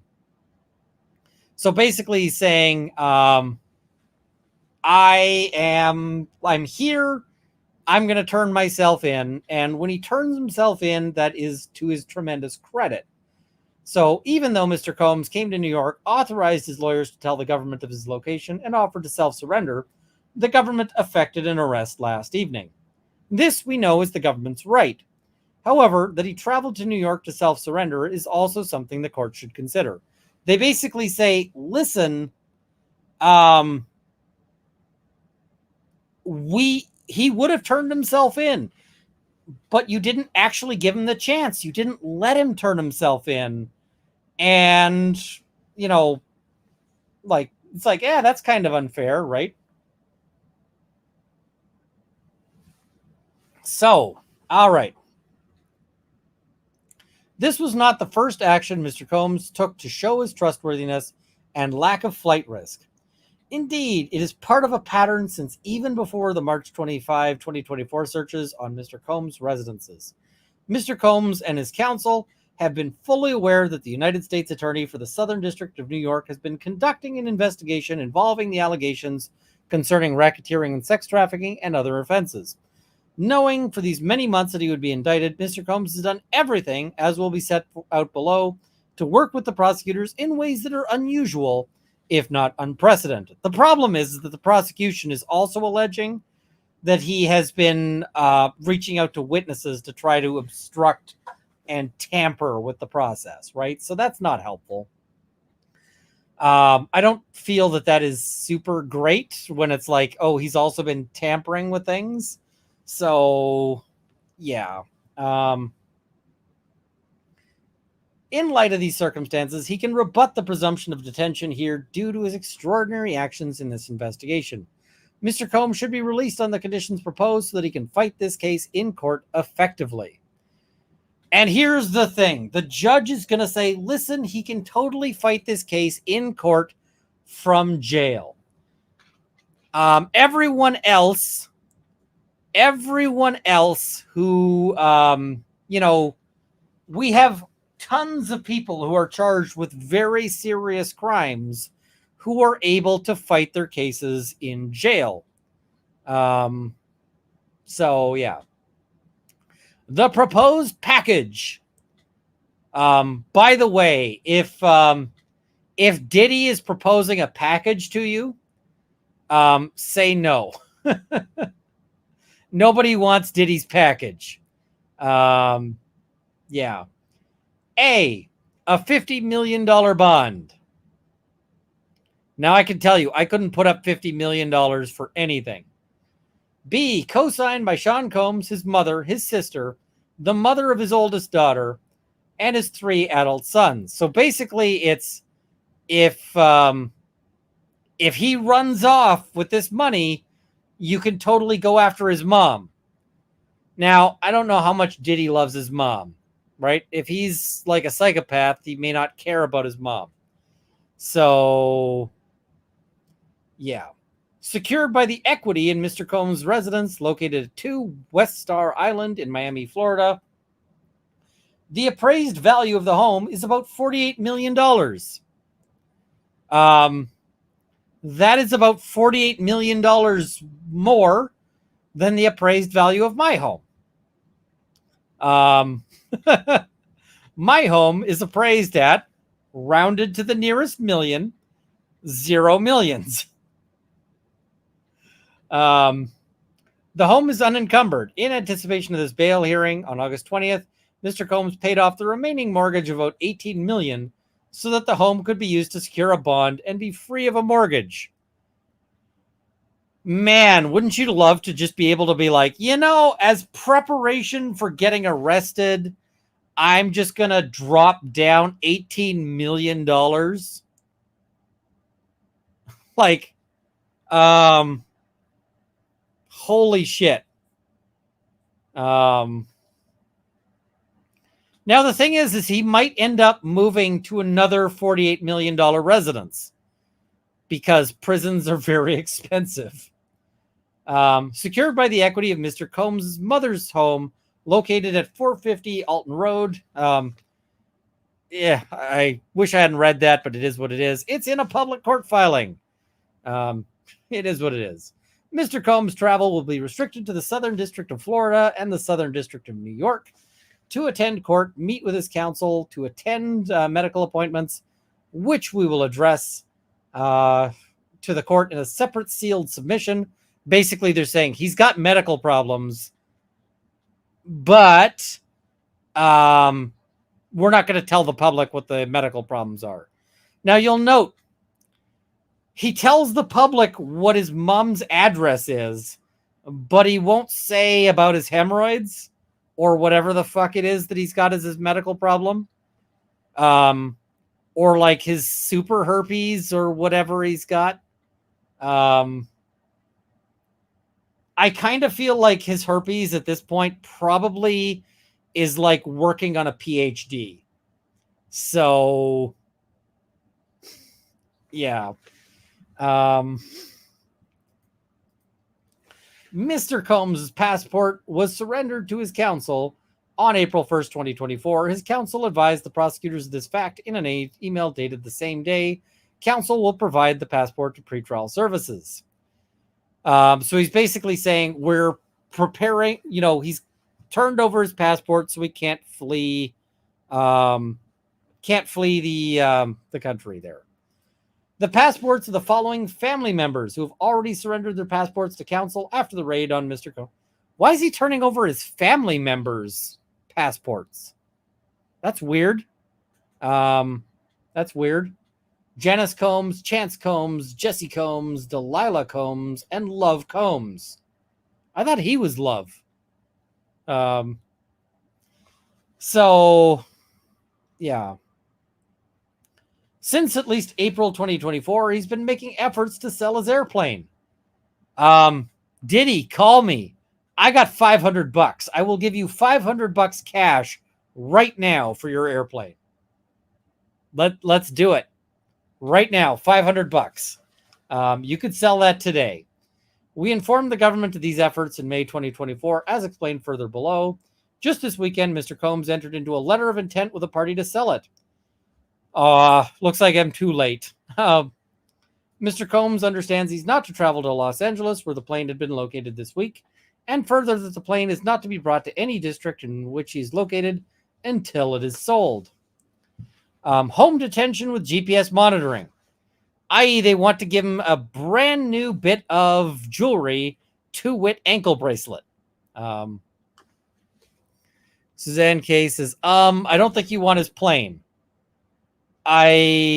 You're right. You would need to, like, A, call an exorcist for that plane, but also B, you would probably need to fill that airplane, like, just tilt the plane up so that it's vertical into the air, and then pour hand sanitizer into the plane until it is top to bottom filled, and then, like, wait an hour and then tip the plane out and shake it, right? And then just throw a match in there just to be sure that it's, just to be cleaned, right? So, yeah. All other standard conditions of pretrial supervision. And you can see why the prosecution is saying this is not enough, right? He needs conditions restricting his money. He needs, all of those things. So the history of this investigation shows a great degree of collaboration between the government, Mr. Combs, and his counsel, which should weigh heavily in this court, releasing him on the conditions proposed. Court, he's been a good boy. Aside from the sex trafficking, he's been a good boy. On March 13th, 2024, counsel for Mr. Combs emailed the assigned assistant United States attorneys. In this introductory mail, counsel identified himself as counsel for Mr. Combs and stated that he wished to speak with the prosecutors and share information about Mr. Combs and the matters under investigation. Yeah, criminals do that all the time. After not hearing back from the AUSAs, counsel again emailed the prosecutors on March 18th. Counsel did not get a response to this second email either. The information that they would provide is not going to be stuff saying, oh, Diddy's totally guilty. They're going to be saying, here's all the reasons why Diddy is innocent. So, yeah. On March 25th, 2024, search warrants were executed at Mr. Combs' places of residence in Miami and Los Angeles. In addition, he was removed from his airplane and searched. Muffin! Removed from his airplane? I'm crying for you. I really am. That you were removed from your airplane. The searches of the residences were unusually public and particularly heavy-handed. Muffin! The agents had assault rifles trained on the heads and chests of his children, who were then handcuffed and brought before news cameras and a press helicopter. Clearly, you've never seen a drug raid, because they do this shit all the time. On the day of the searches, counsel called the prosecutors and they spoke for the first time. Counsel indicated that he would accept service of the 2 grand jury subpoenas to Mr. Combs' business. Okay, cool. You're accepting service. That is the least of anything you can be doing. Counsel took possession of Mr. Combs' passport on April 1st, 2024. I'm just saying you should probably not do any momentous legal things on April Fool's Day. About a week following the searches, counsel took possession of his U.S. passport. As noted, on the same day, counsel advised the AUSAs that of the fact that counsel had Mr. Combs' passport, that we would not return it to him, and that he would not leave the country during the pendency of the investigation. We have, in fact, maintained the passports, and Mr. Combs has not, in fact, left the country, despite knowing the investigation was ongoing, despite having a plane at his disposal, despite not being charged with any crime. I mean, that's on you. That might be a mistake, right? That might be just an error here. At the end of the day, he might very much regret not having fled the country. Council agreed to advise the government of all domestic travel. Moreover, council advised the government that if Mr. Combs intended to travel domestically, council would so inform the AUSAs. These two promises have also been kept. For example, on June 9th, council advised that Mr. Combs was traveling from Miami to LA to go on a road trip with his children. In addition, we provided the AUSAs with information about when his flight departed and when it would land. And I feel like the response was just like the single word of like unsubscribe to sex offender facts. Right? Unsubscribe to creep facts. So on June 29th, council emailed the prosecutors that Mr. Combs was flying to Wyoming. Why to Wyoming? Apologies to anyone who's in Wyoming, but I don't know of any reason why I would go to Wyoming. There's probably reasons, but I don't know any of them right now. And somebody's going to be like, Wyoming has great, I don't know, skiing. Okay, there we go. Jeffree Star is in Wyoming. Okay, so you might go to Wyoming to like firebomb it from the sky. Because, yeah. Oh, did I let loose my feelings on Jeffree Star? Whoops, my bad. My bad. So they emailed the prosecutors that he was traveling back to Los Angeles. When he traveled back to Miami via chartered aircraft, we again emailed the AUSAs. Okay. Council advised the government of Mr. Combs' efforts to sell his airplane. Oh, and Kanye is in Wyoming. Okay, fair enough. Wyoming is the best place to contract for a bunker. Okay. I did not know that either.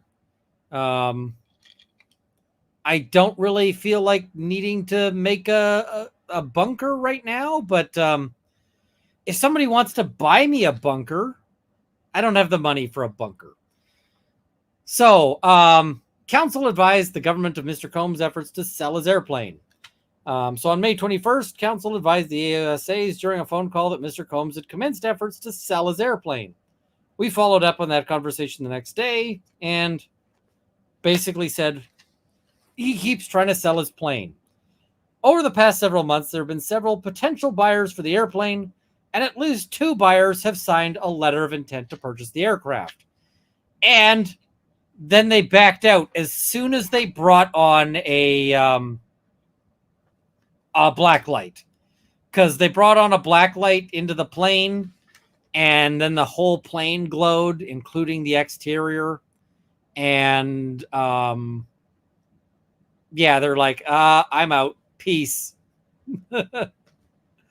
So, yeah. Due to the nature of this asset and the amount of inspection and due diligence that is required for a purchase, it is not a simple asset to offload. I feel like offload is exactly the problem with why it can't be sold. That is exactly why you're having trouble selling this plane, is the offloads, sir. In advance of the plane being sold, which it eventually will be, we've agreed to keep the airplane in Los Angeles while Mr. Combs resides in his home in Florida if it is not being chartered. Coincidentally, and not at Mr. Combs' request, last night the airplane was chartered on a Part 135 flight from Los Angeles to Teterboro, New Jersey. What a weird place to send it. Okay. Mr. Combs had no advanced knowledge of the flight, nor did he possess any control over its movement last night. Obviously, Mr. Combs agrees not to go to any state, in this case New Jersey, in which his airplane is located pending its sale, which is actively being pursued. I just want to say that, like, a promise not to go to New Jersey doesn't seem like a big hardship. Like, oh, I promise not to go to New Jersey, or like, you know, Spasm, British Columbia.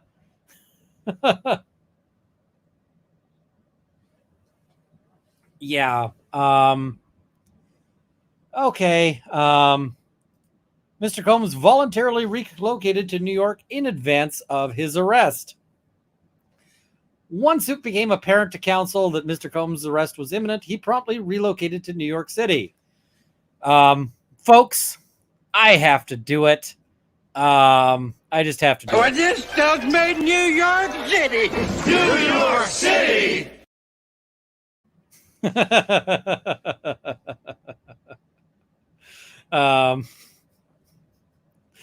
Cheers, folks. Once it became apparent that his arrest was imminent, he immediately relocated to New York City. On September 5th, Mr. Combs arrived in New York, and counsel immediately informed the government of Mr. Combs' whereabouts. Counsel offered to continually share Mr. Combs' location with the government, and the government is like, unsubscribe from, like, oh, yeah. Since arriving in New York on September 5th, Mr. Combs has been staying at the Park Hyatt, New York. This is the shout out that you definitely don't want. That you definitely don't want. You know, oh, hey, we got mentioned in connection with a celebrity. Oh, shit, it's Diddy. By the way, I hope the Park Hyatt got payment for the entire length of stay in advance, because Diddy's not coming back to swipe that card again. Due to bookings made at the Park Hyatt prior to Mr. Combs' reservation after today, he would no longer be able to stay at the Park Hyatt.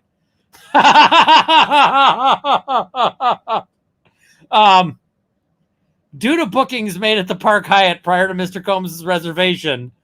No, due to bookings made in prison prior to his reservation, he will no longer be able to stay at the Park Hyatt.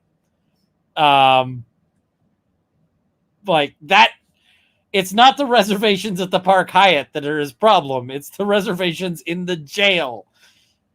He's got a cell that's got his name like engraved into it now.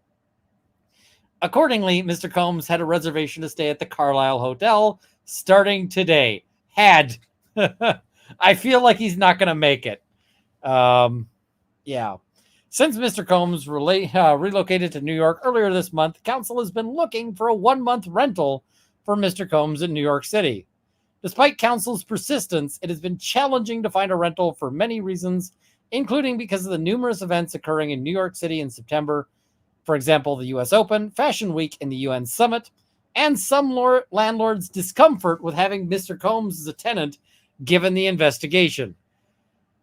I would not want Mr. Combs as a tenant because you never know when the SWAT team is going to kick down the door. And, you know, yeah. Last night, counsel had scheduled a viewing of a potential apartment.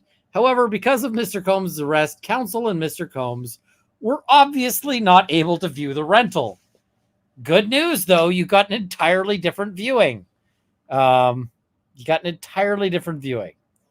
So, counsel advised the government that it was in possession of the passports of a member of Mr. Combs' family. So basically, we took everyone's passport we could think of. We took the passports of like people who were walking down the street in front of his house. So, yeah. Counsel's assistance to the government concerning the subpoenas. Counsel accepted service of 2 subpoenas directed at several of Combs' business in March of 2024. Separate counsel for the entities filed a motion to quash those subpoenas in April of 2024. In May of 2024, upon becoming sole counsel in connection with the criminal investigation of Mr. Combs, we advised the court that it would withdraw the motion to quash the grand jury subpoenas, and instead the parties would meet and confer with the government to minimize the number of requests on which the parties disagreed. Counsel agreed to begin gathering documents responsive to the subpoena. Okay, so we helped get documents. For the past several months, we've been in regular discussions about what documents we had, what we did not have, and in regard to the documents we did not have, where the government might be able to find such documents. So we did this for 2 reasons. First, there was nothing in counsel's estimation that would constitute evidence of Mr. Combs being involved in any federal crime. And the government is like, hold our beers here because we are going to absolutely, and yeah. So they basically say, second, we want to be appropriately helpful to the government in its investigation. To that end, the Combs entities have produced over 144,000 pages of documents to the SDNY in compliance with the subpoena. That is a gross number of documents. Paying off the mortgage, the 2 West Star Island in Miami. So they say that they paid $18 million to pay off his mortgage so that he would have this $48 million residence free and clear of any encumbrances so that it can be used to secure a bond. We submit this is a truly extraordinary measure that shows resoundingly that Mr. Combs is appropriately focused on defending this case on the merits in this court. I think it shows a lot that he very much wants to get bail. And I'm very convinced that his lawyers should not be denied bail. But a lot of this stuff is like his lawyers are doing great work. His lawyers are doing a lot of heavy lifting. But like Diddy himself ain't doing shit. Diddy is doing shit. Diddy is just like calling people and telling them like to lie. So the things Diddy is alleged to be doing as compared to the things that his lawyers are doing is massively different. Yeah. Diddy is doing diddly squat. Yep, that is exactly it. So the lawyers are doing the helping. He's doing the tampering. Legal standard. Because Mr. Combs is presumed to be innocent, the Supreme Court has recognized that liberty is the norm and detention prior to trial or without the trial is the carefully limited exception. Well, Diddy, liberty is the norm. However, you have been charged with some extremely abnormal crimes. So, saddle up, son. Saddle up. So when deciding on an issue of pretrial release, the Second Circuit has noted that the court should bear in mind it is only a limited group of offenders who should be denied bail pending trial. Like say, I don't know, a limited group, like say people who are accused of like serious sex offenses over decades. Yeah, that seems like that. Indeed, the Bail Reform Act requires that the court impose the least restrictive condition or the combination of conditions that will reasonably assure the appearance of the person as required and the safety of the community. While there is a presumption of detention in sex trafficking cases, this presumption is rebuttable. Rebuttable is not great because I'm betting that's part of his charges. But here's like, so there's 2 kinds of presumptions in law. Irrebuttable presumptions are ones that you can't argue with. But rebuttable presumptions are ones that you can challenge, you can fight, right? It's just it starts out that way, but you can argue against it. So they note the presumption imposes on the defendant a burden of production, while the burden of persuasion remains with the government. Although this burden is not heavy, the defendant must introduce some evidence contrary to the presumed fact. A defendant can satisfy this burden by coming forth with evidence that he does not pose a danger to the community or a risk of flight. Even if the defendant presents some evidence satisfying his or her burden, the presumption favoring detention does not disappear entirely, but remains a factor to be considered among those weighed by the district court. So in Jessup, the court explained, since the presumption is but one factor among many, its continued consideration by the magistrate does not impose a burden of persuasion upon the defendant. And since Congress seeks only consideration of the general drug offender flight problem, the magistrate or judge may still conclude that what is true in general is not true in the particular case before him. He is free to do so and to release the defendant as long as the defendant has presented some evidence and the magistrate or some judge has evaluated all of the evidence with Congress's view of the general problem in mind. The problem is, like, nothing is in Diddy's favor except what his lawyers have been doing, right? So, acknowledging that sex trafficking has a rebuttable presumption of detention, Mr. Combs can rebut such a presumption with evidence that he does not propose a danger to the community and is not a risk of flight. So they note the nature and circumstances of the offense. The defense is going to try to spin this downward, right? Now, we're all sitting here going, holy shit, these allegations are awful. But he's going to say, oh, it's not so bad. So Mr. Combs is charged with a 3-count indictment. The first count charges Mr. Combs with a racketeering conspiracy in violation of the law. And by the way, we're going to get through this. I'm going to read super chats and then I'm going to wrap fairly quickly afterwards because I am starting to run out of gas just because I'm still sick. And my throat is killing me. But we're going to proceed until I either finish or die. One of the two. So, count 1 alleges that Mr. Combs relied on the employees, resources, and influence of the multifaceted business empire that he led and controlled, creating a criminal enterprise whose members and associates engaged in and attempted to engage in, amongst other crimes, sex trafficking, forced labor, kidnapping, arson, bribery, and obstruction of justice. And that the conspiracy lasted from at least 2008 through the filing of this indictment. Okay, so it just lists all of the things he's charged with. It is quoting all of this. The second count charges him with sex trafficking by force, and they're just going to quote everything as well. And the third count, okay, we know the counts he's charged with. They don't even actually make an argument that the circumstances are not so bad. They just tell us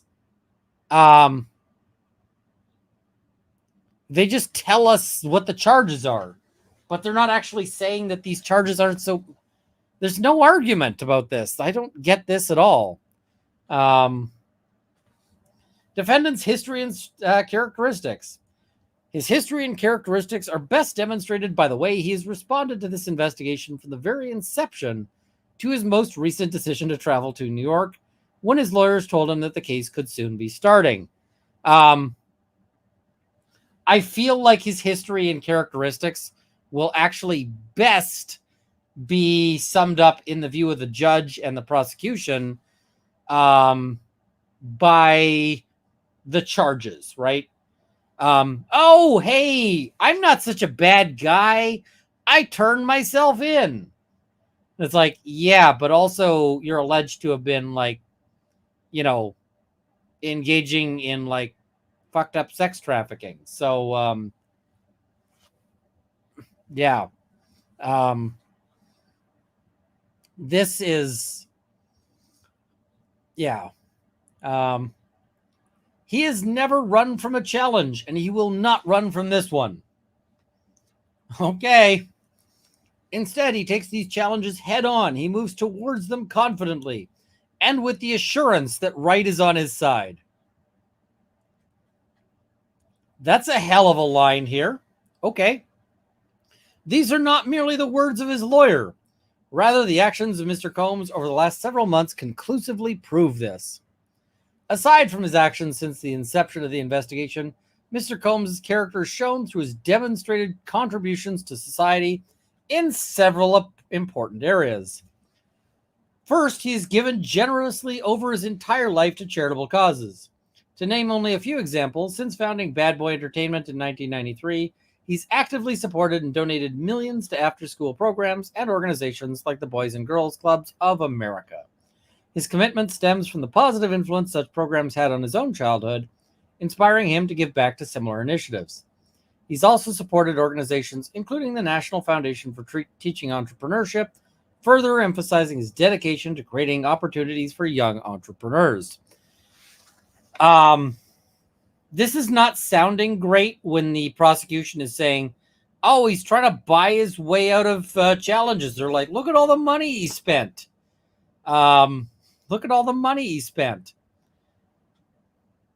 I feel like the next argument here is going to be something along the lines of like, he also gave so much money to sex workers who were in need. Yeah. Oh, this is awful. There's video to say that he's a fighter. We're not questioning that. Ooh, that is awful. But he is a philanthropist. I would agree with that, except maybe the last, or like that O should be an A. Yeah. A cornerstone of his philanthropy is education, and he fulfilled a lifelong dream when he, with a partner, opened Capital Preparatory Harlem Capital Charter School. Wait. Capital Preparatory Harlem Capital Charter School. Can I buy another capital? In 2016 to provide high-quality education to inner-city youth in New York City.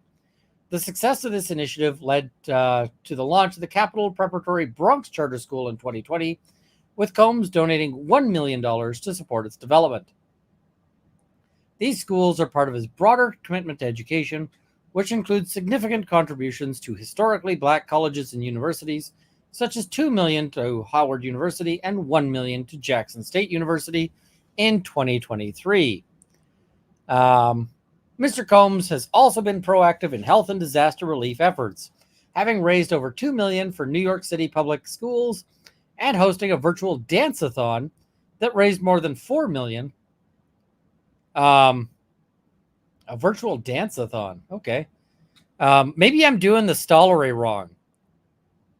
Guys, if we can get up to whatever, I will do a dance-a-thon. If we what money should I set for our dance-a-thon? Yeah. That raised more than $4 million to provide personal protective equipment to healthcare workers on the front line of the COVID-19 pandemic. Particularly important in an election year is Mr. Combs' contribution to mobilizing young voters with the Vote or Die slogan through Citizen Change, which he founded to significantly increase political awareness and youth voter turnout. I would have left out the Vote or Die slogan. Anything that sounds like or die, I would have left out.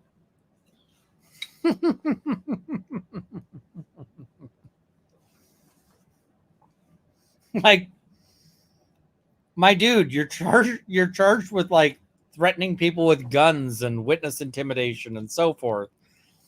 Yeah, okay.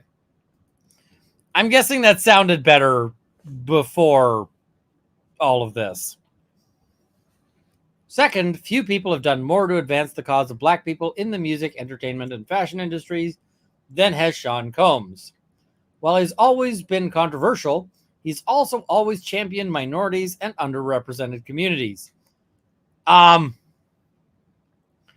given that the allegations are that you were taking people in the black music community and coercing them into freak offs, this ain't good, right?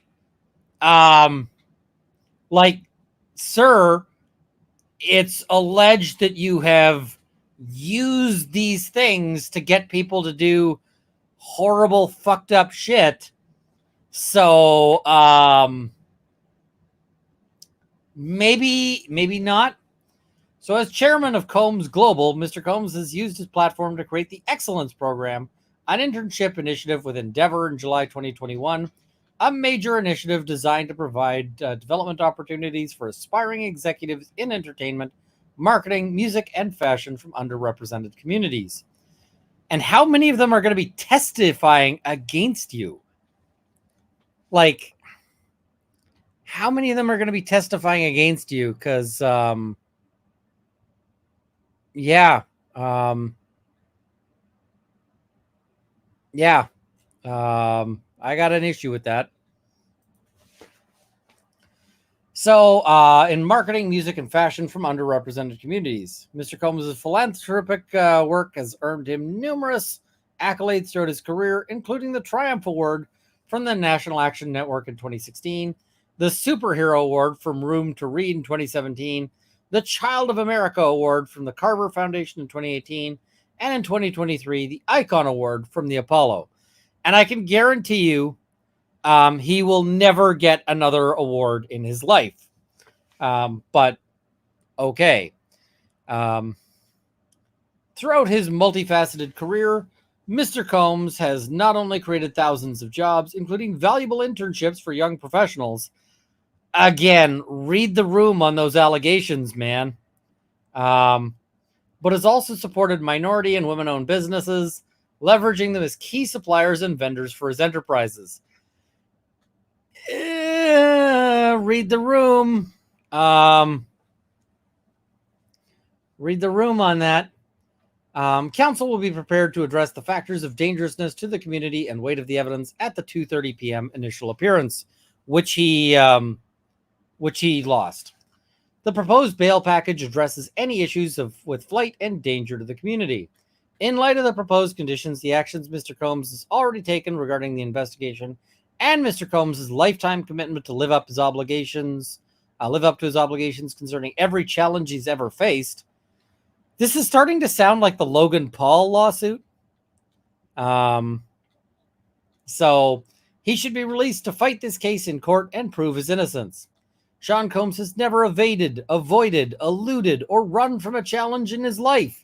It's true. When he's facing with the challenge of like a woman trying to run away from one of his, freak offs, he doesn't avoid or elude. He goes head on and, fist swinging. So, as he's handled every hardship, he will meet this case head on. He will work hard to defend himself, and he will prevail. He will punch the shit out of this case. Recognizing that a bail hearing is not the time to defend the merits of a criminal case, it is relevant to bail that the defendant has made a clear commitment to defend an eminently defensible case. This is such a case. Citation fucking needed. Finally, several courts in this district have recognized that the conditions at Metropolitan Detention Center in Brooklyn are not fit for pretrial detention. There is no bottle service. There is no maid. There's no caviar. To be fair, they actually probably are awful, but Diddy's going to have a real hard time adapting to that. So just earlier this summer, an inmate was murdered. That does happen in custody, but Diddy's not getting murdered in custody. Diddy is getting put in a room on his own. And yeah, at least 4 inmates have died by suicide there in the past 3 years.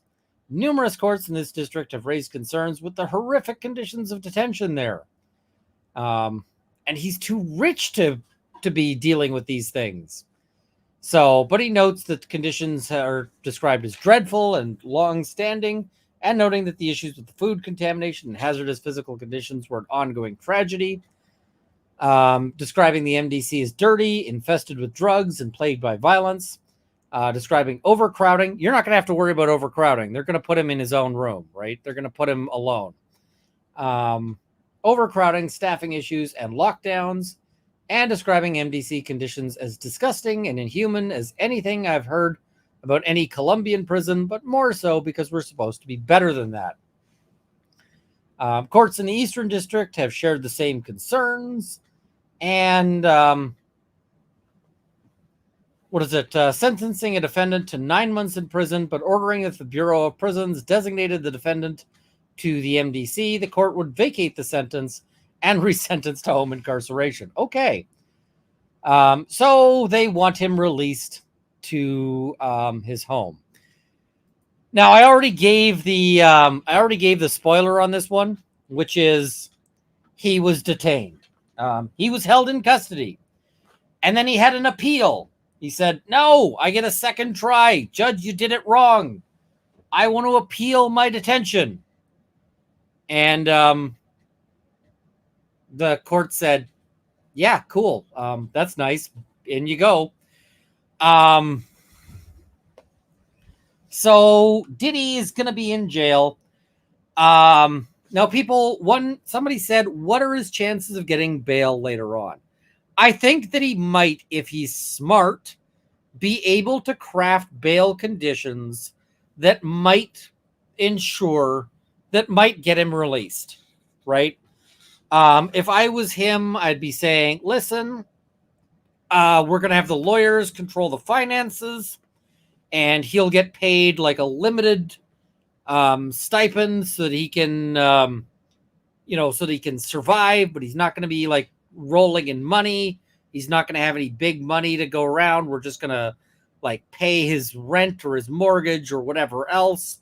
We're going to pay his bills, but he's going to have just very limited walking around money. He's going to, so it will limit his money. We've sold his plane, or we've had it crushed into a cube. We will pay out of his assets for security guards who will watch him. He will have no visitors to his home who do not surrender their phone to the security guards at the door. The only access to a phone he's going to have is one that is like monitored to hell and bugged and limited and so forth. He's going to be, so basically I think that they could craft something that would allow him to be released if they were careful. Now, I think he's going to fuck this up. I think that Diddy is going to diddle himself on this one. And the way I think he's going to do it is I think he's going to Hannah Gutierrez read his ass into permanent detention pending trial.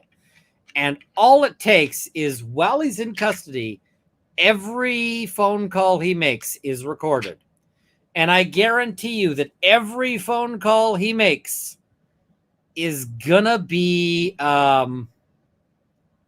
listened to. Someone is personally going to listen to every phone call he makes.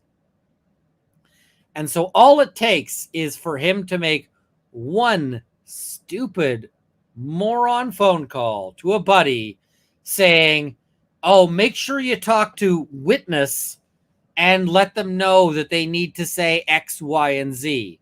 Or he calls a witness himself and says, "Oh, well, you need to say X, Y, and Z." If he engages in anything that is remotely looking like witness tampering from inside, there is no hope of him getting bail. He's going to stay in custody.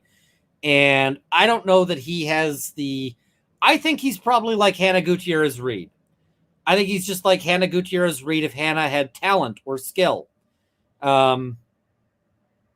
So I think he's probably going to do some dumb shit in prison that's going to end up burning him and preventing him from getting out. So that's kind of my read on him, but I might be wrong. Maybe he's smart. Maybe he's a little smarter than that, and manages to avoid falling into the obvious trap. The other thing is that I am betting that a lot. I am betting that a lot of what do you call it? Oh, where was I going? I have got myself lost on that one. I am yeah, I'm betting he stays in. I just I think he's going to have a hard time keeping himself lined up. Oh, apparently EDB was in the courtroom. Okay, that is cool. But we'll see. I think that we're probably also going to see more evidence coming out, especially because there's a bunch of witnesses who might have wanted to keep their mouth shut while Diddy was out, right? That while Diddy was out, they might have been worried a lot more about, reprisals or the like, right? But if, and I say if these witnesses start testifying and start talking more, and you get more people coming forward, it may also really wreck his chances, because the prosecution could be saying, listen, all of these people are now talking who were afraid of him. And yeah, I don't know. Somebody else was saying as well that there might be people that he's already got on the outside to go after these witnesses. If there's any tampering with these witnesses and word gets back to the prosecution, they're not going to let him out. Like, he's going to be screwed. He needs to be absolutely on his best behavior if he wants to have any hope of getting out. And I bet his lawyers right now are having a talk with him, and I'm betting that talk is going to be essentially saying, listen, you fucked up. I could have gotten you bail if not for you calling all those other people and you doing the witness tampering. I had this. You see all the work I did? All of that I did, you fucked it up. I bet his lawyer is having that conversation with him right now. Maybe not right now because it's the middle of the night, but you know what I mean, right? And so I think that there's a real possibility that his lawyer tries to read him the riot act. There's also a real possibility that he ends up firing his lawyer because he didn't get bail. We'll see that. So, all right, let's cover the super chats here, and then I will see if anyone's got any questions, and then we will wrap up. Random commenter, that wasn't sex baby oil. My client's just ashy as fuck. Watch him suddenly looking to buy the local prisons. Also, South Park season 10, ep 11. Diddy do it, or Diddy did it? Yep, mispronounced name. Comes now. The unauthorized Ian Runkle biography. Oh God, do not. Christo Cedar, thank you for the membership. Much there. Tilo Agde says, "Hey, I live in New Jersey. No dissing the Garden State. I'm sorry." But then, as a counterpoint, we have Tyranny saying, "Grew up in New Jersey. Please keep dissing America's armpit." So we've got opposing views on this one. Michael A. Brooks had a 3 a.m. drug raid. Not fun, even in Scotland. Yep. H. Scorpio, SA isn't funny, even when it happens to prisoners. I agree. And for all the people who joke about like SA in prison, the people who get SA'd in prison aren't typically like the bad dudes. It's typically the people who are in custody for the least serious shit. It is typically the weakest inmates that get targeted. So, yeah. Ian Paler, so no virtual freak-offs. I hope not. And Mega Rex, the description of the prison sounds like one of his freak-offs, drugs, violence, being held against their will. I mean, you're not wrong. You're not wrong. So, yeah, and this is an excellent point. Elfligan says, we don't sentence people to SA, so let's not encourage it. That is the thing. We absolutely don't, and we couldn't. It would be unlawful to sentence somebody to SA, so we don't do it. So, yeah.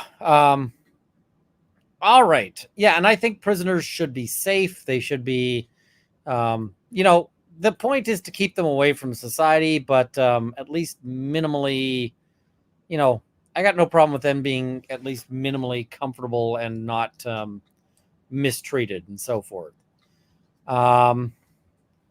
Apple Silver saying, question for Ian, if we call an election next week, what does that mean for the buyback? It means it won't be happening unless the Liberals win. All right. Any other questions, or shall we wrap up? My throat is getting close to dying for non-Diddy related reasons. I am sick. I was gonna say that I'm gonna go to bed. I am lying when I say that I'm gonna go to bed. I am going to play Satisfactory for like 30 minutes to wind my brain down, and then I will try to go to bed. Because if I try to go to bed right now, I will lay in bed and Zora will be like, what the fuck are you doing? Stop moving. I wanna use you as a pillow, but you keep moving. Zora will be like, don't like this. Singer Chic says, what is Satisfactory? Satisfactory is a game about building factory sort of stuff. All right. So,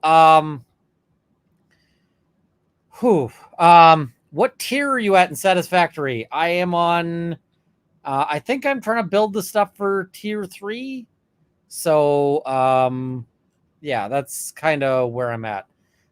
Celestial Heather, you sure do get sick a lot. I do. I want an antique heroin t-shirt. Maybe I should make a shirt that's like, so-and-so's antique artisanal antique artisanal heroin. So yeah. All right. And Delirium says, make sure you tame a lizard doggo. I've got a lizard doggo. It is the best. All right, so let us wrap things up here. We will talk about more as things go. I'm gonna try to get a video up soon. And the video is on. Do you guys remember Mark Jerome Johnson Blunt, the lawyer who filed the craziest application to try to have machine guns on the basis that he's a member of the posterity and therefore has more rights than other people? And he filed his LSAT score. And also he filed his, he also cited to the Dred Scott decision. Yeah. So he got a job, and we're going to talk about his new job. That's going to be a video, because I got some thoughts about Blunt and where he got hired. So stay tuned. Hopefully it'll be coming up tomorrow. So for now, I will deal with things as we will sort of go. Oh, and I see Lulu says, be better soon. Thank you so much. All right, let us wrap the outro here and go from there. All right, let's go from there. Okay, so let's see outro.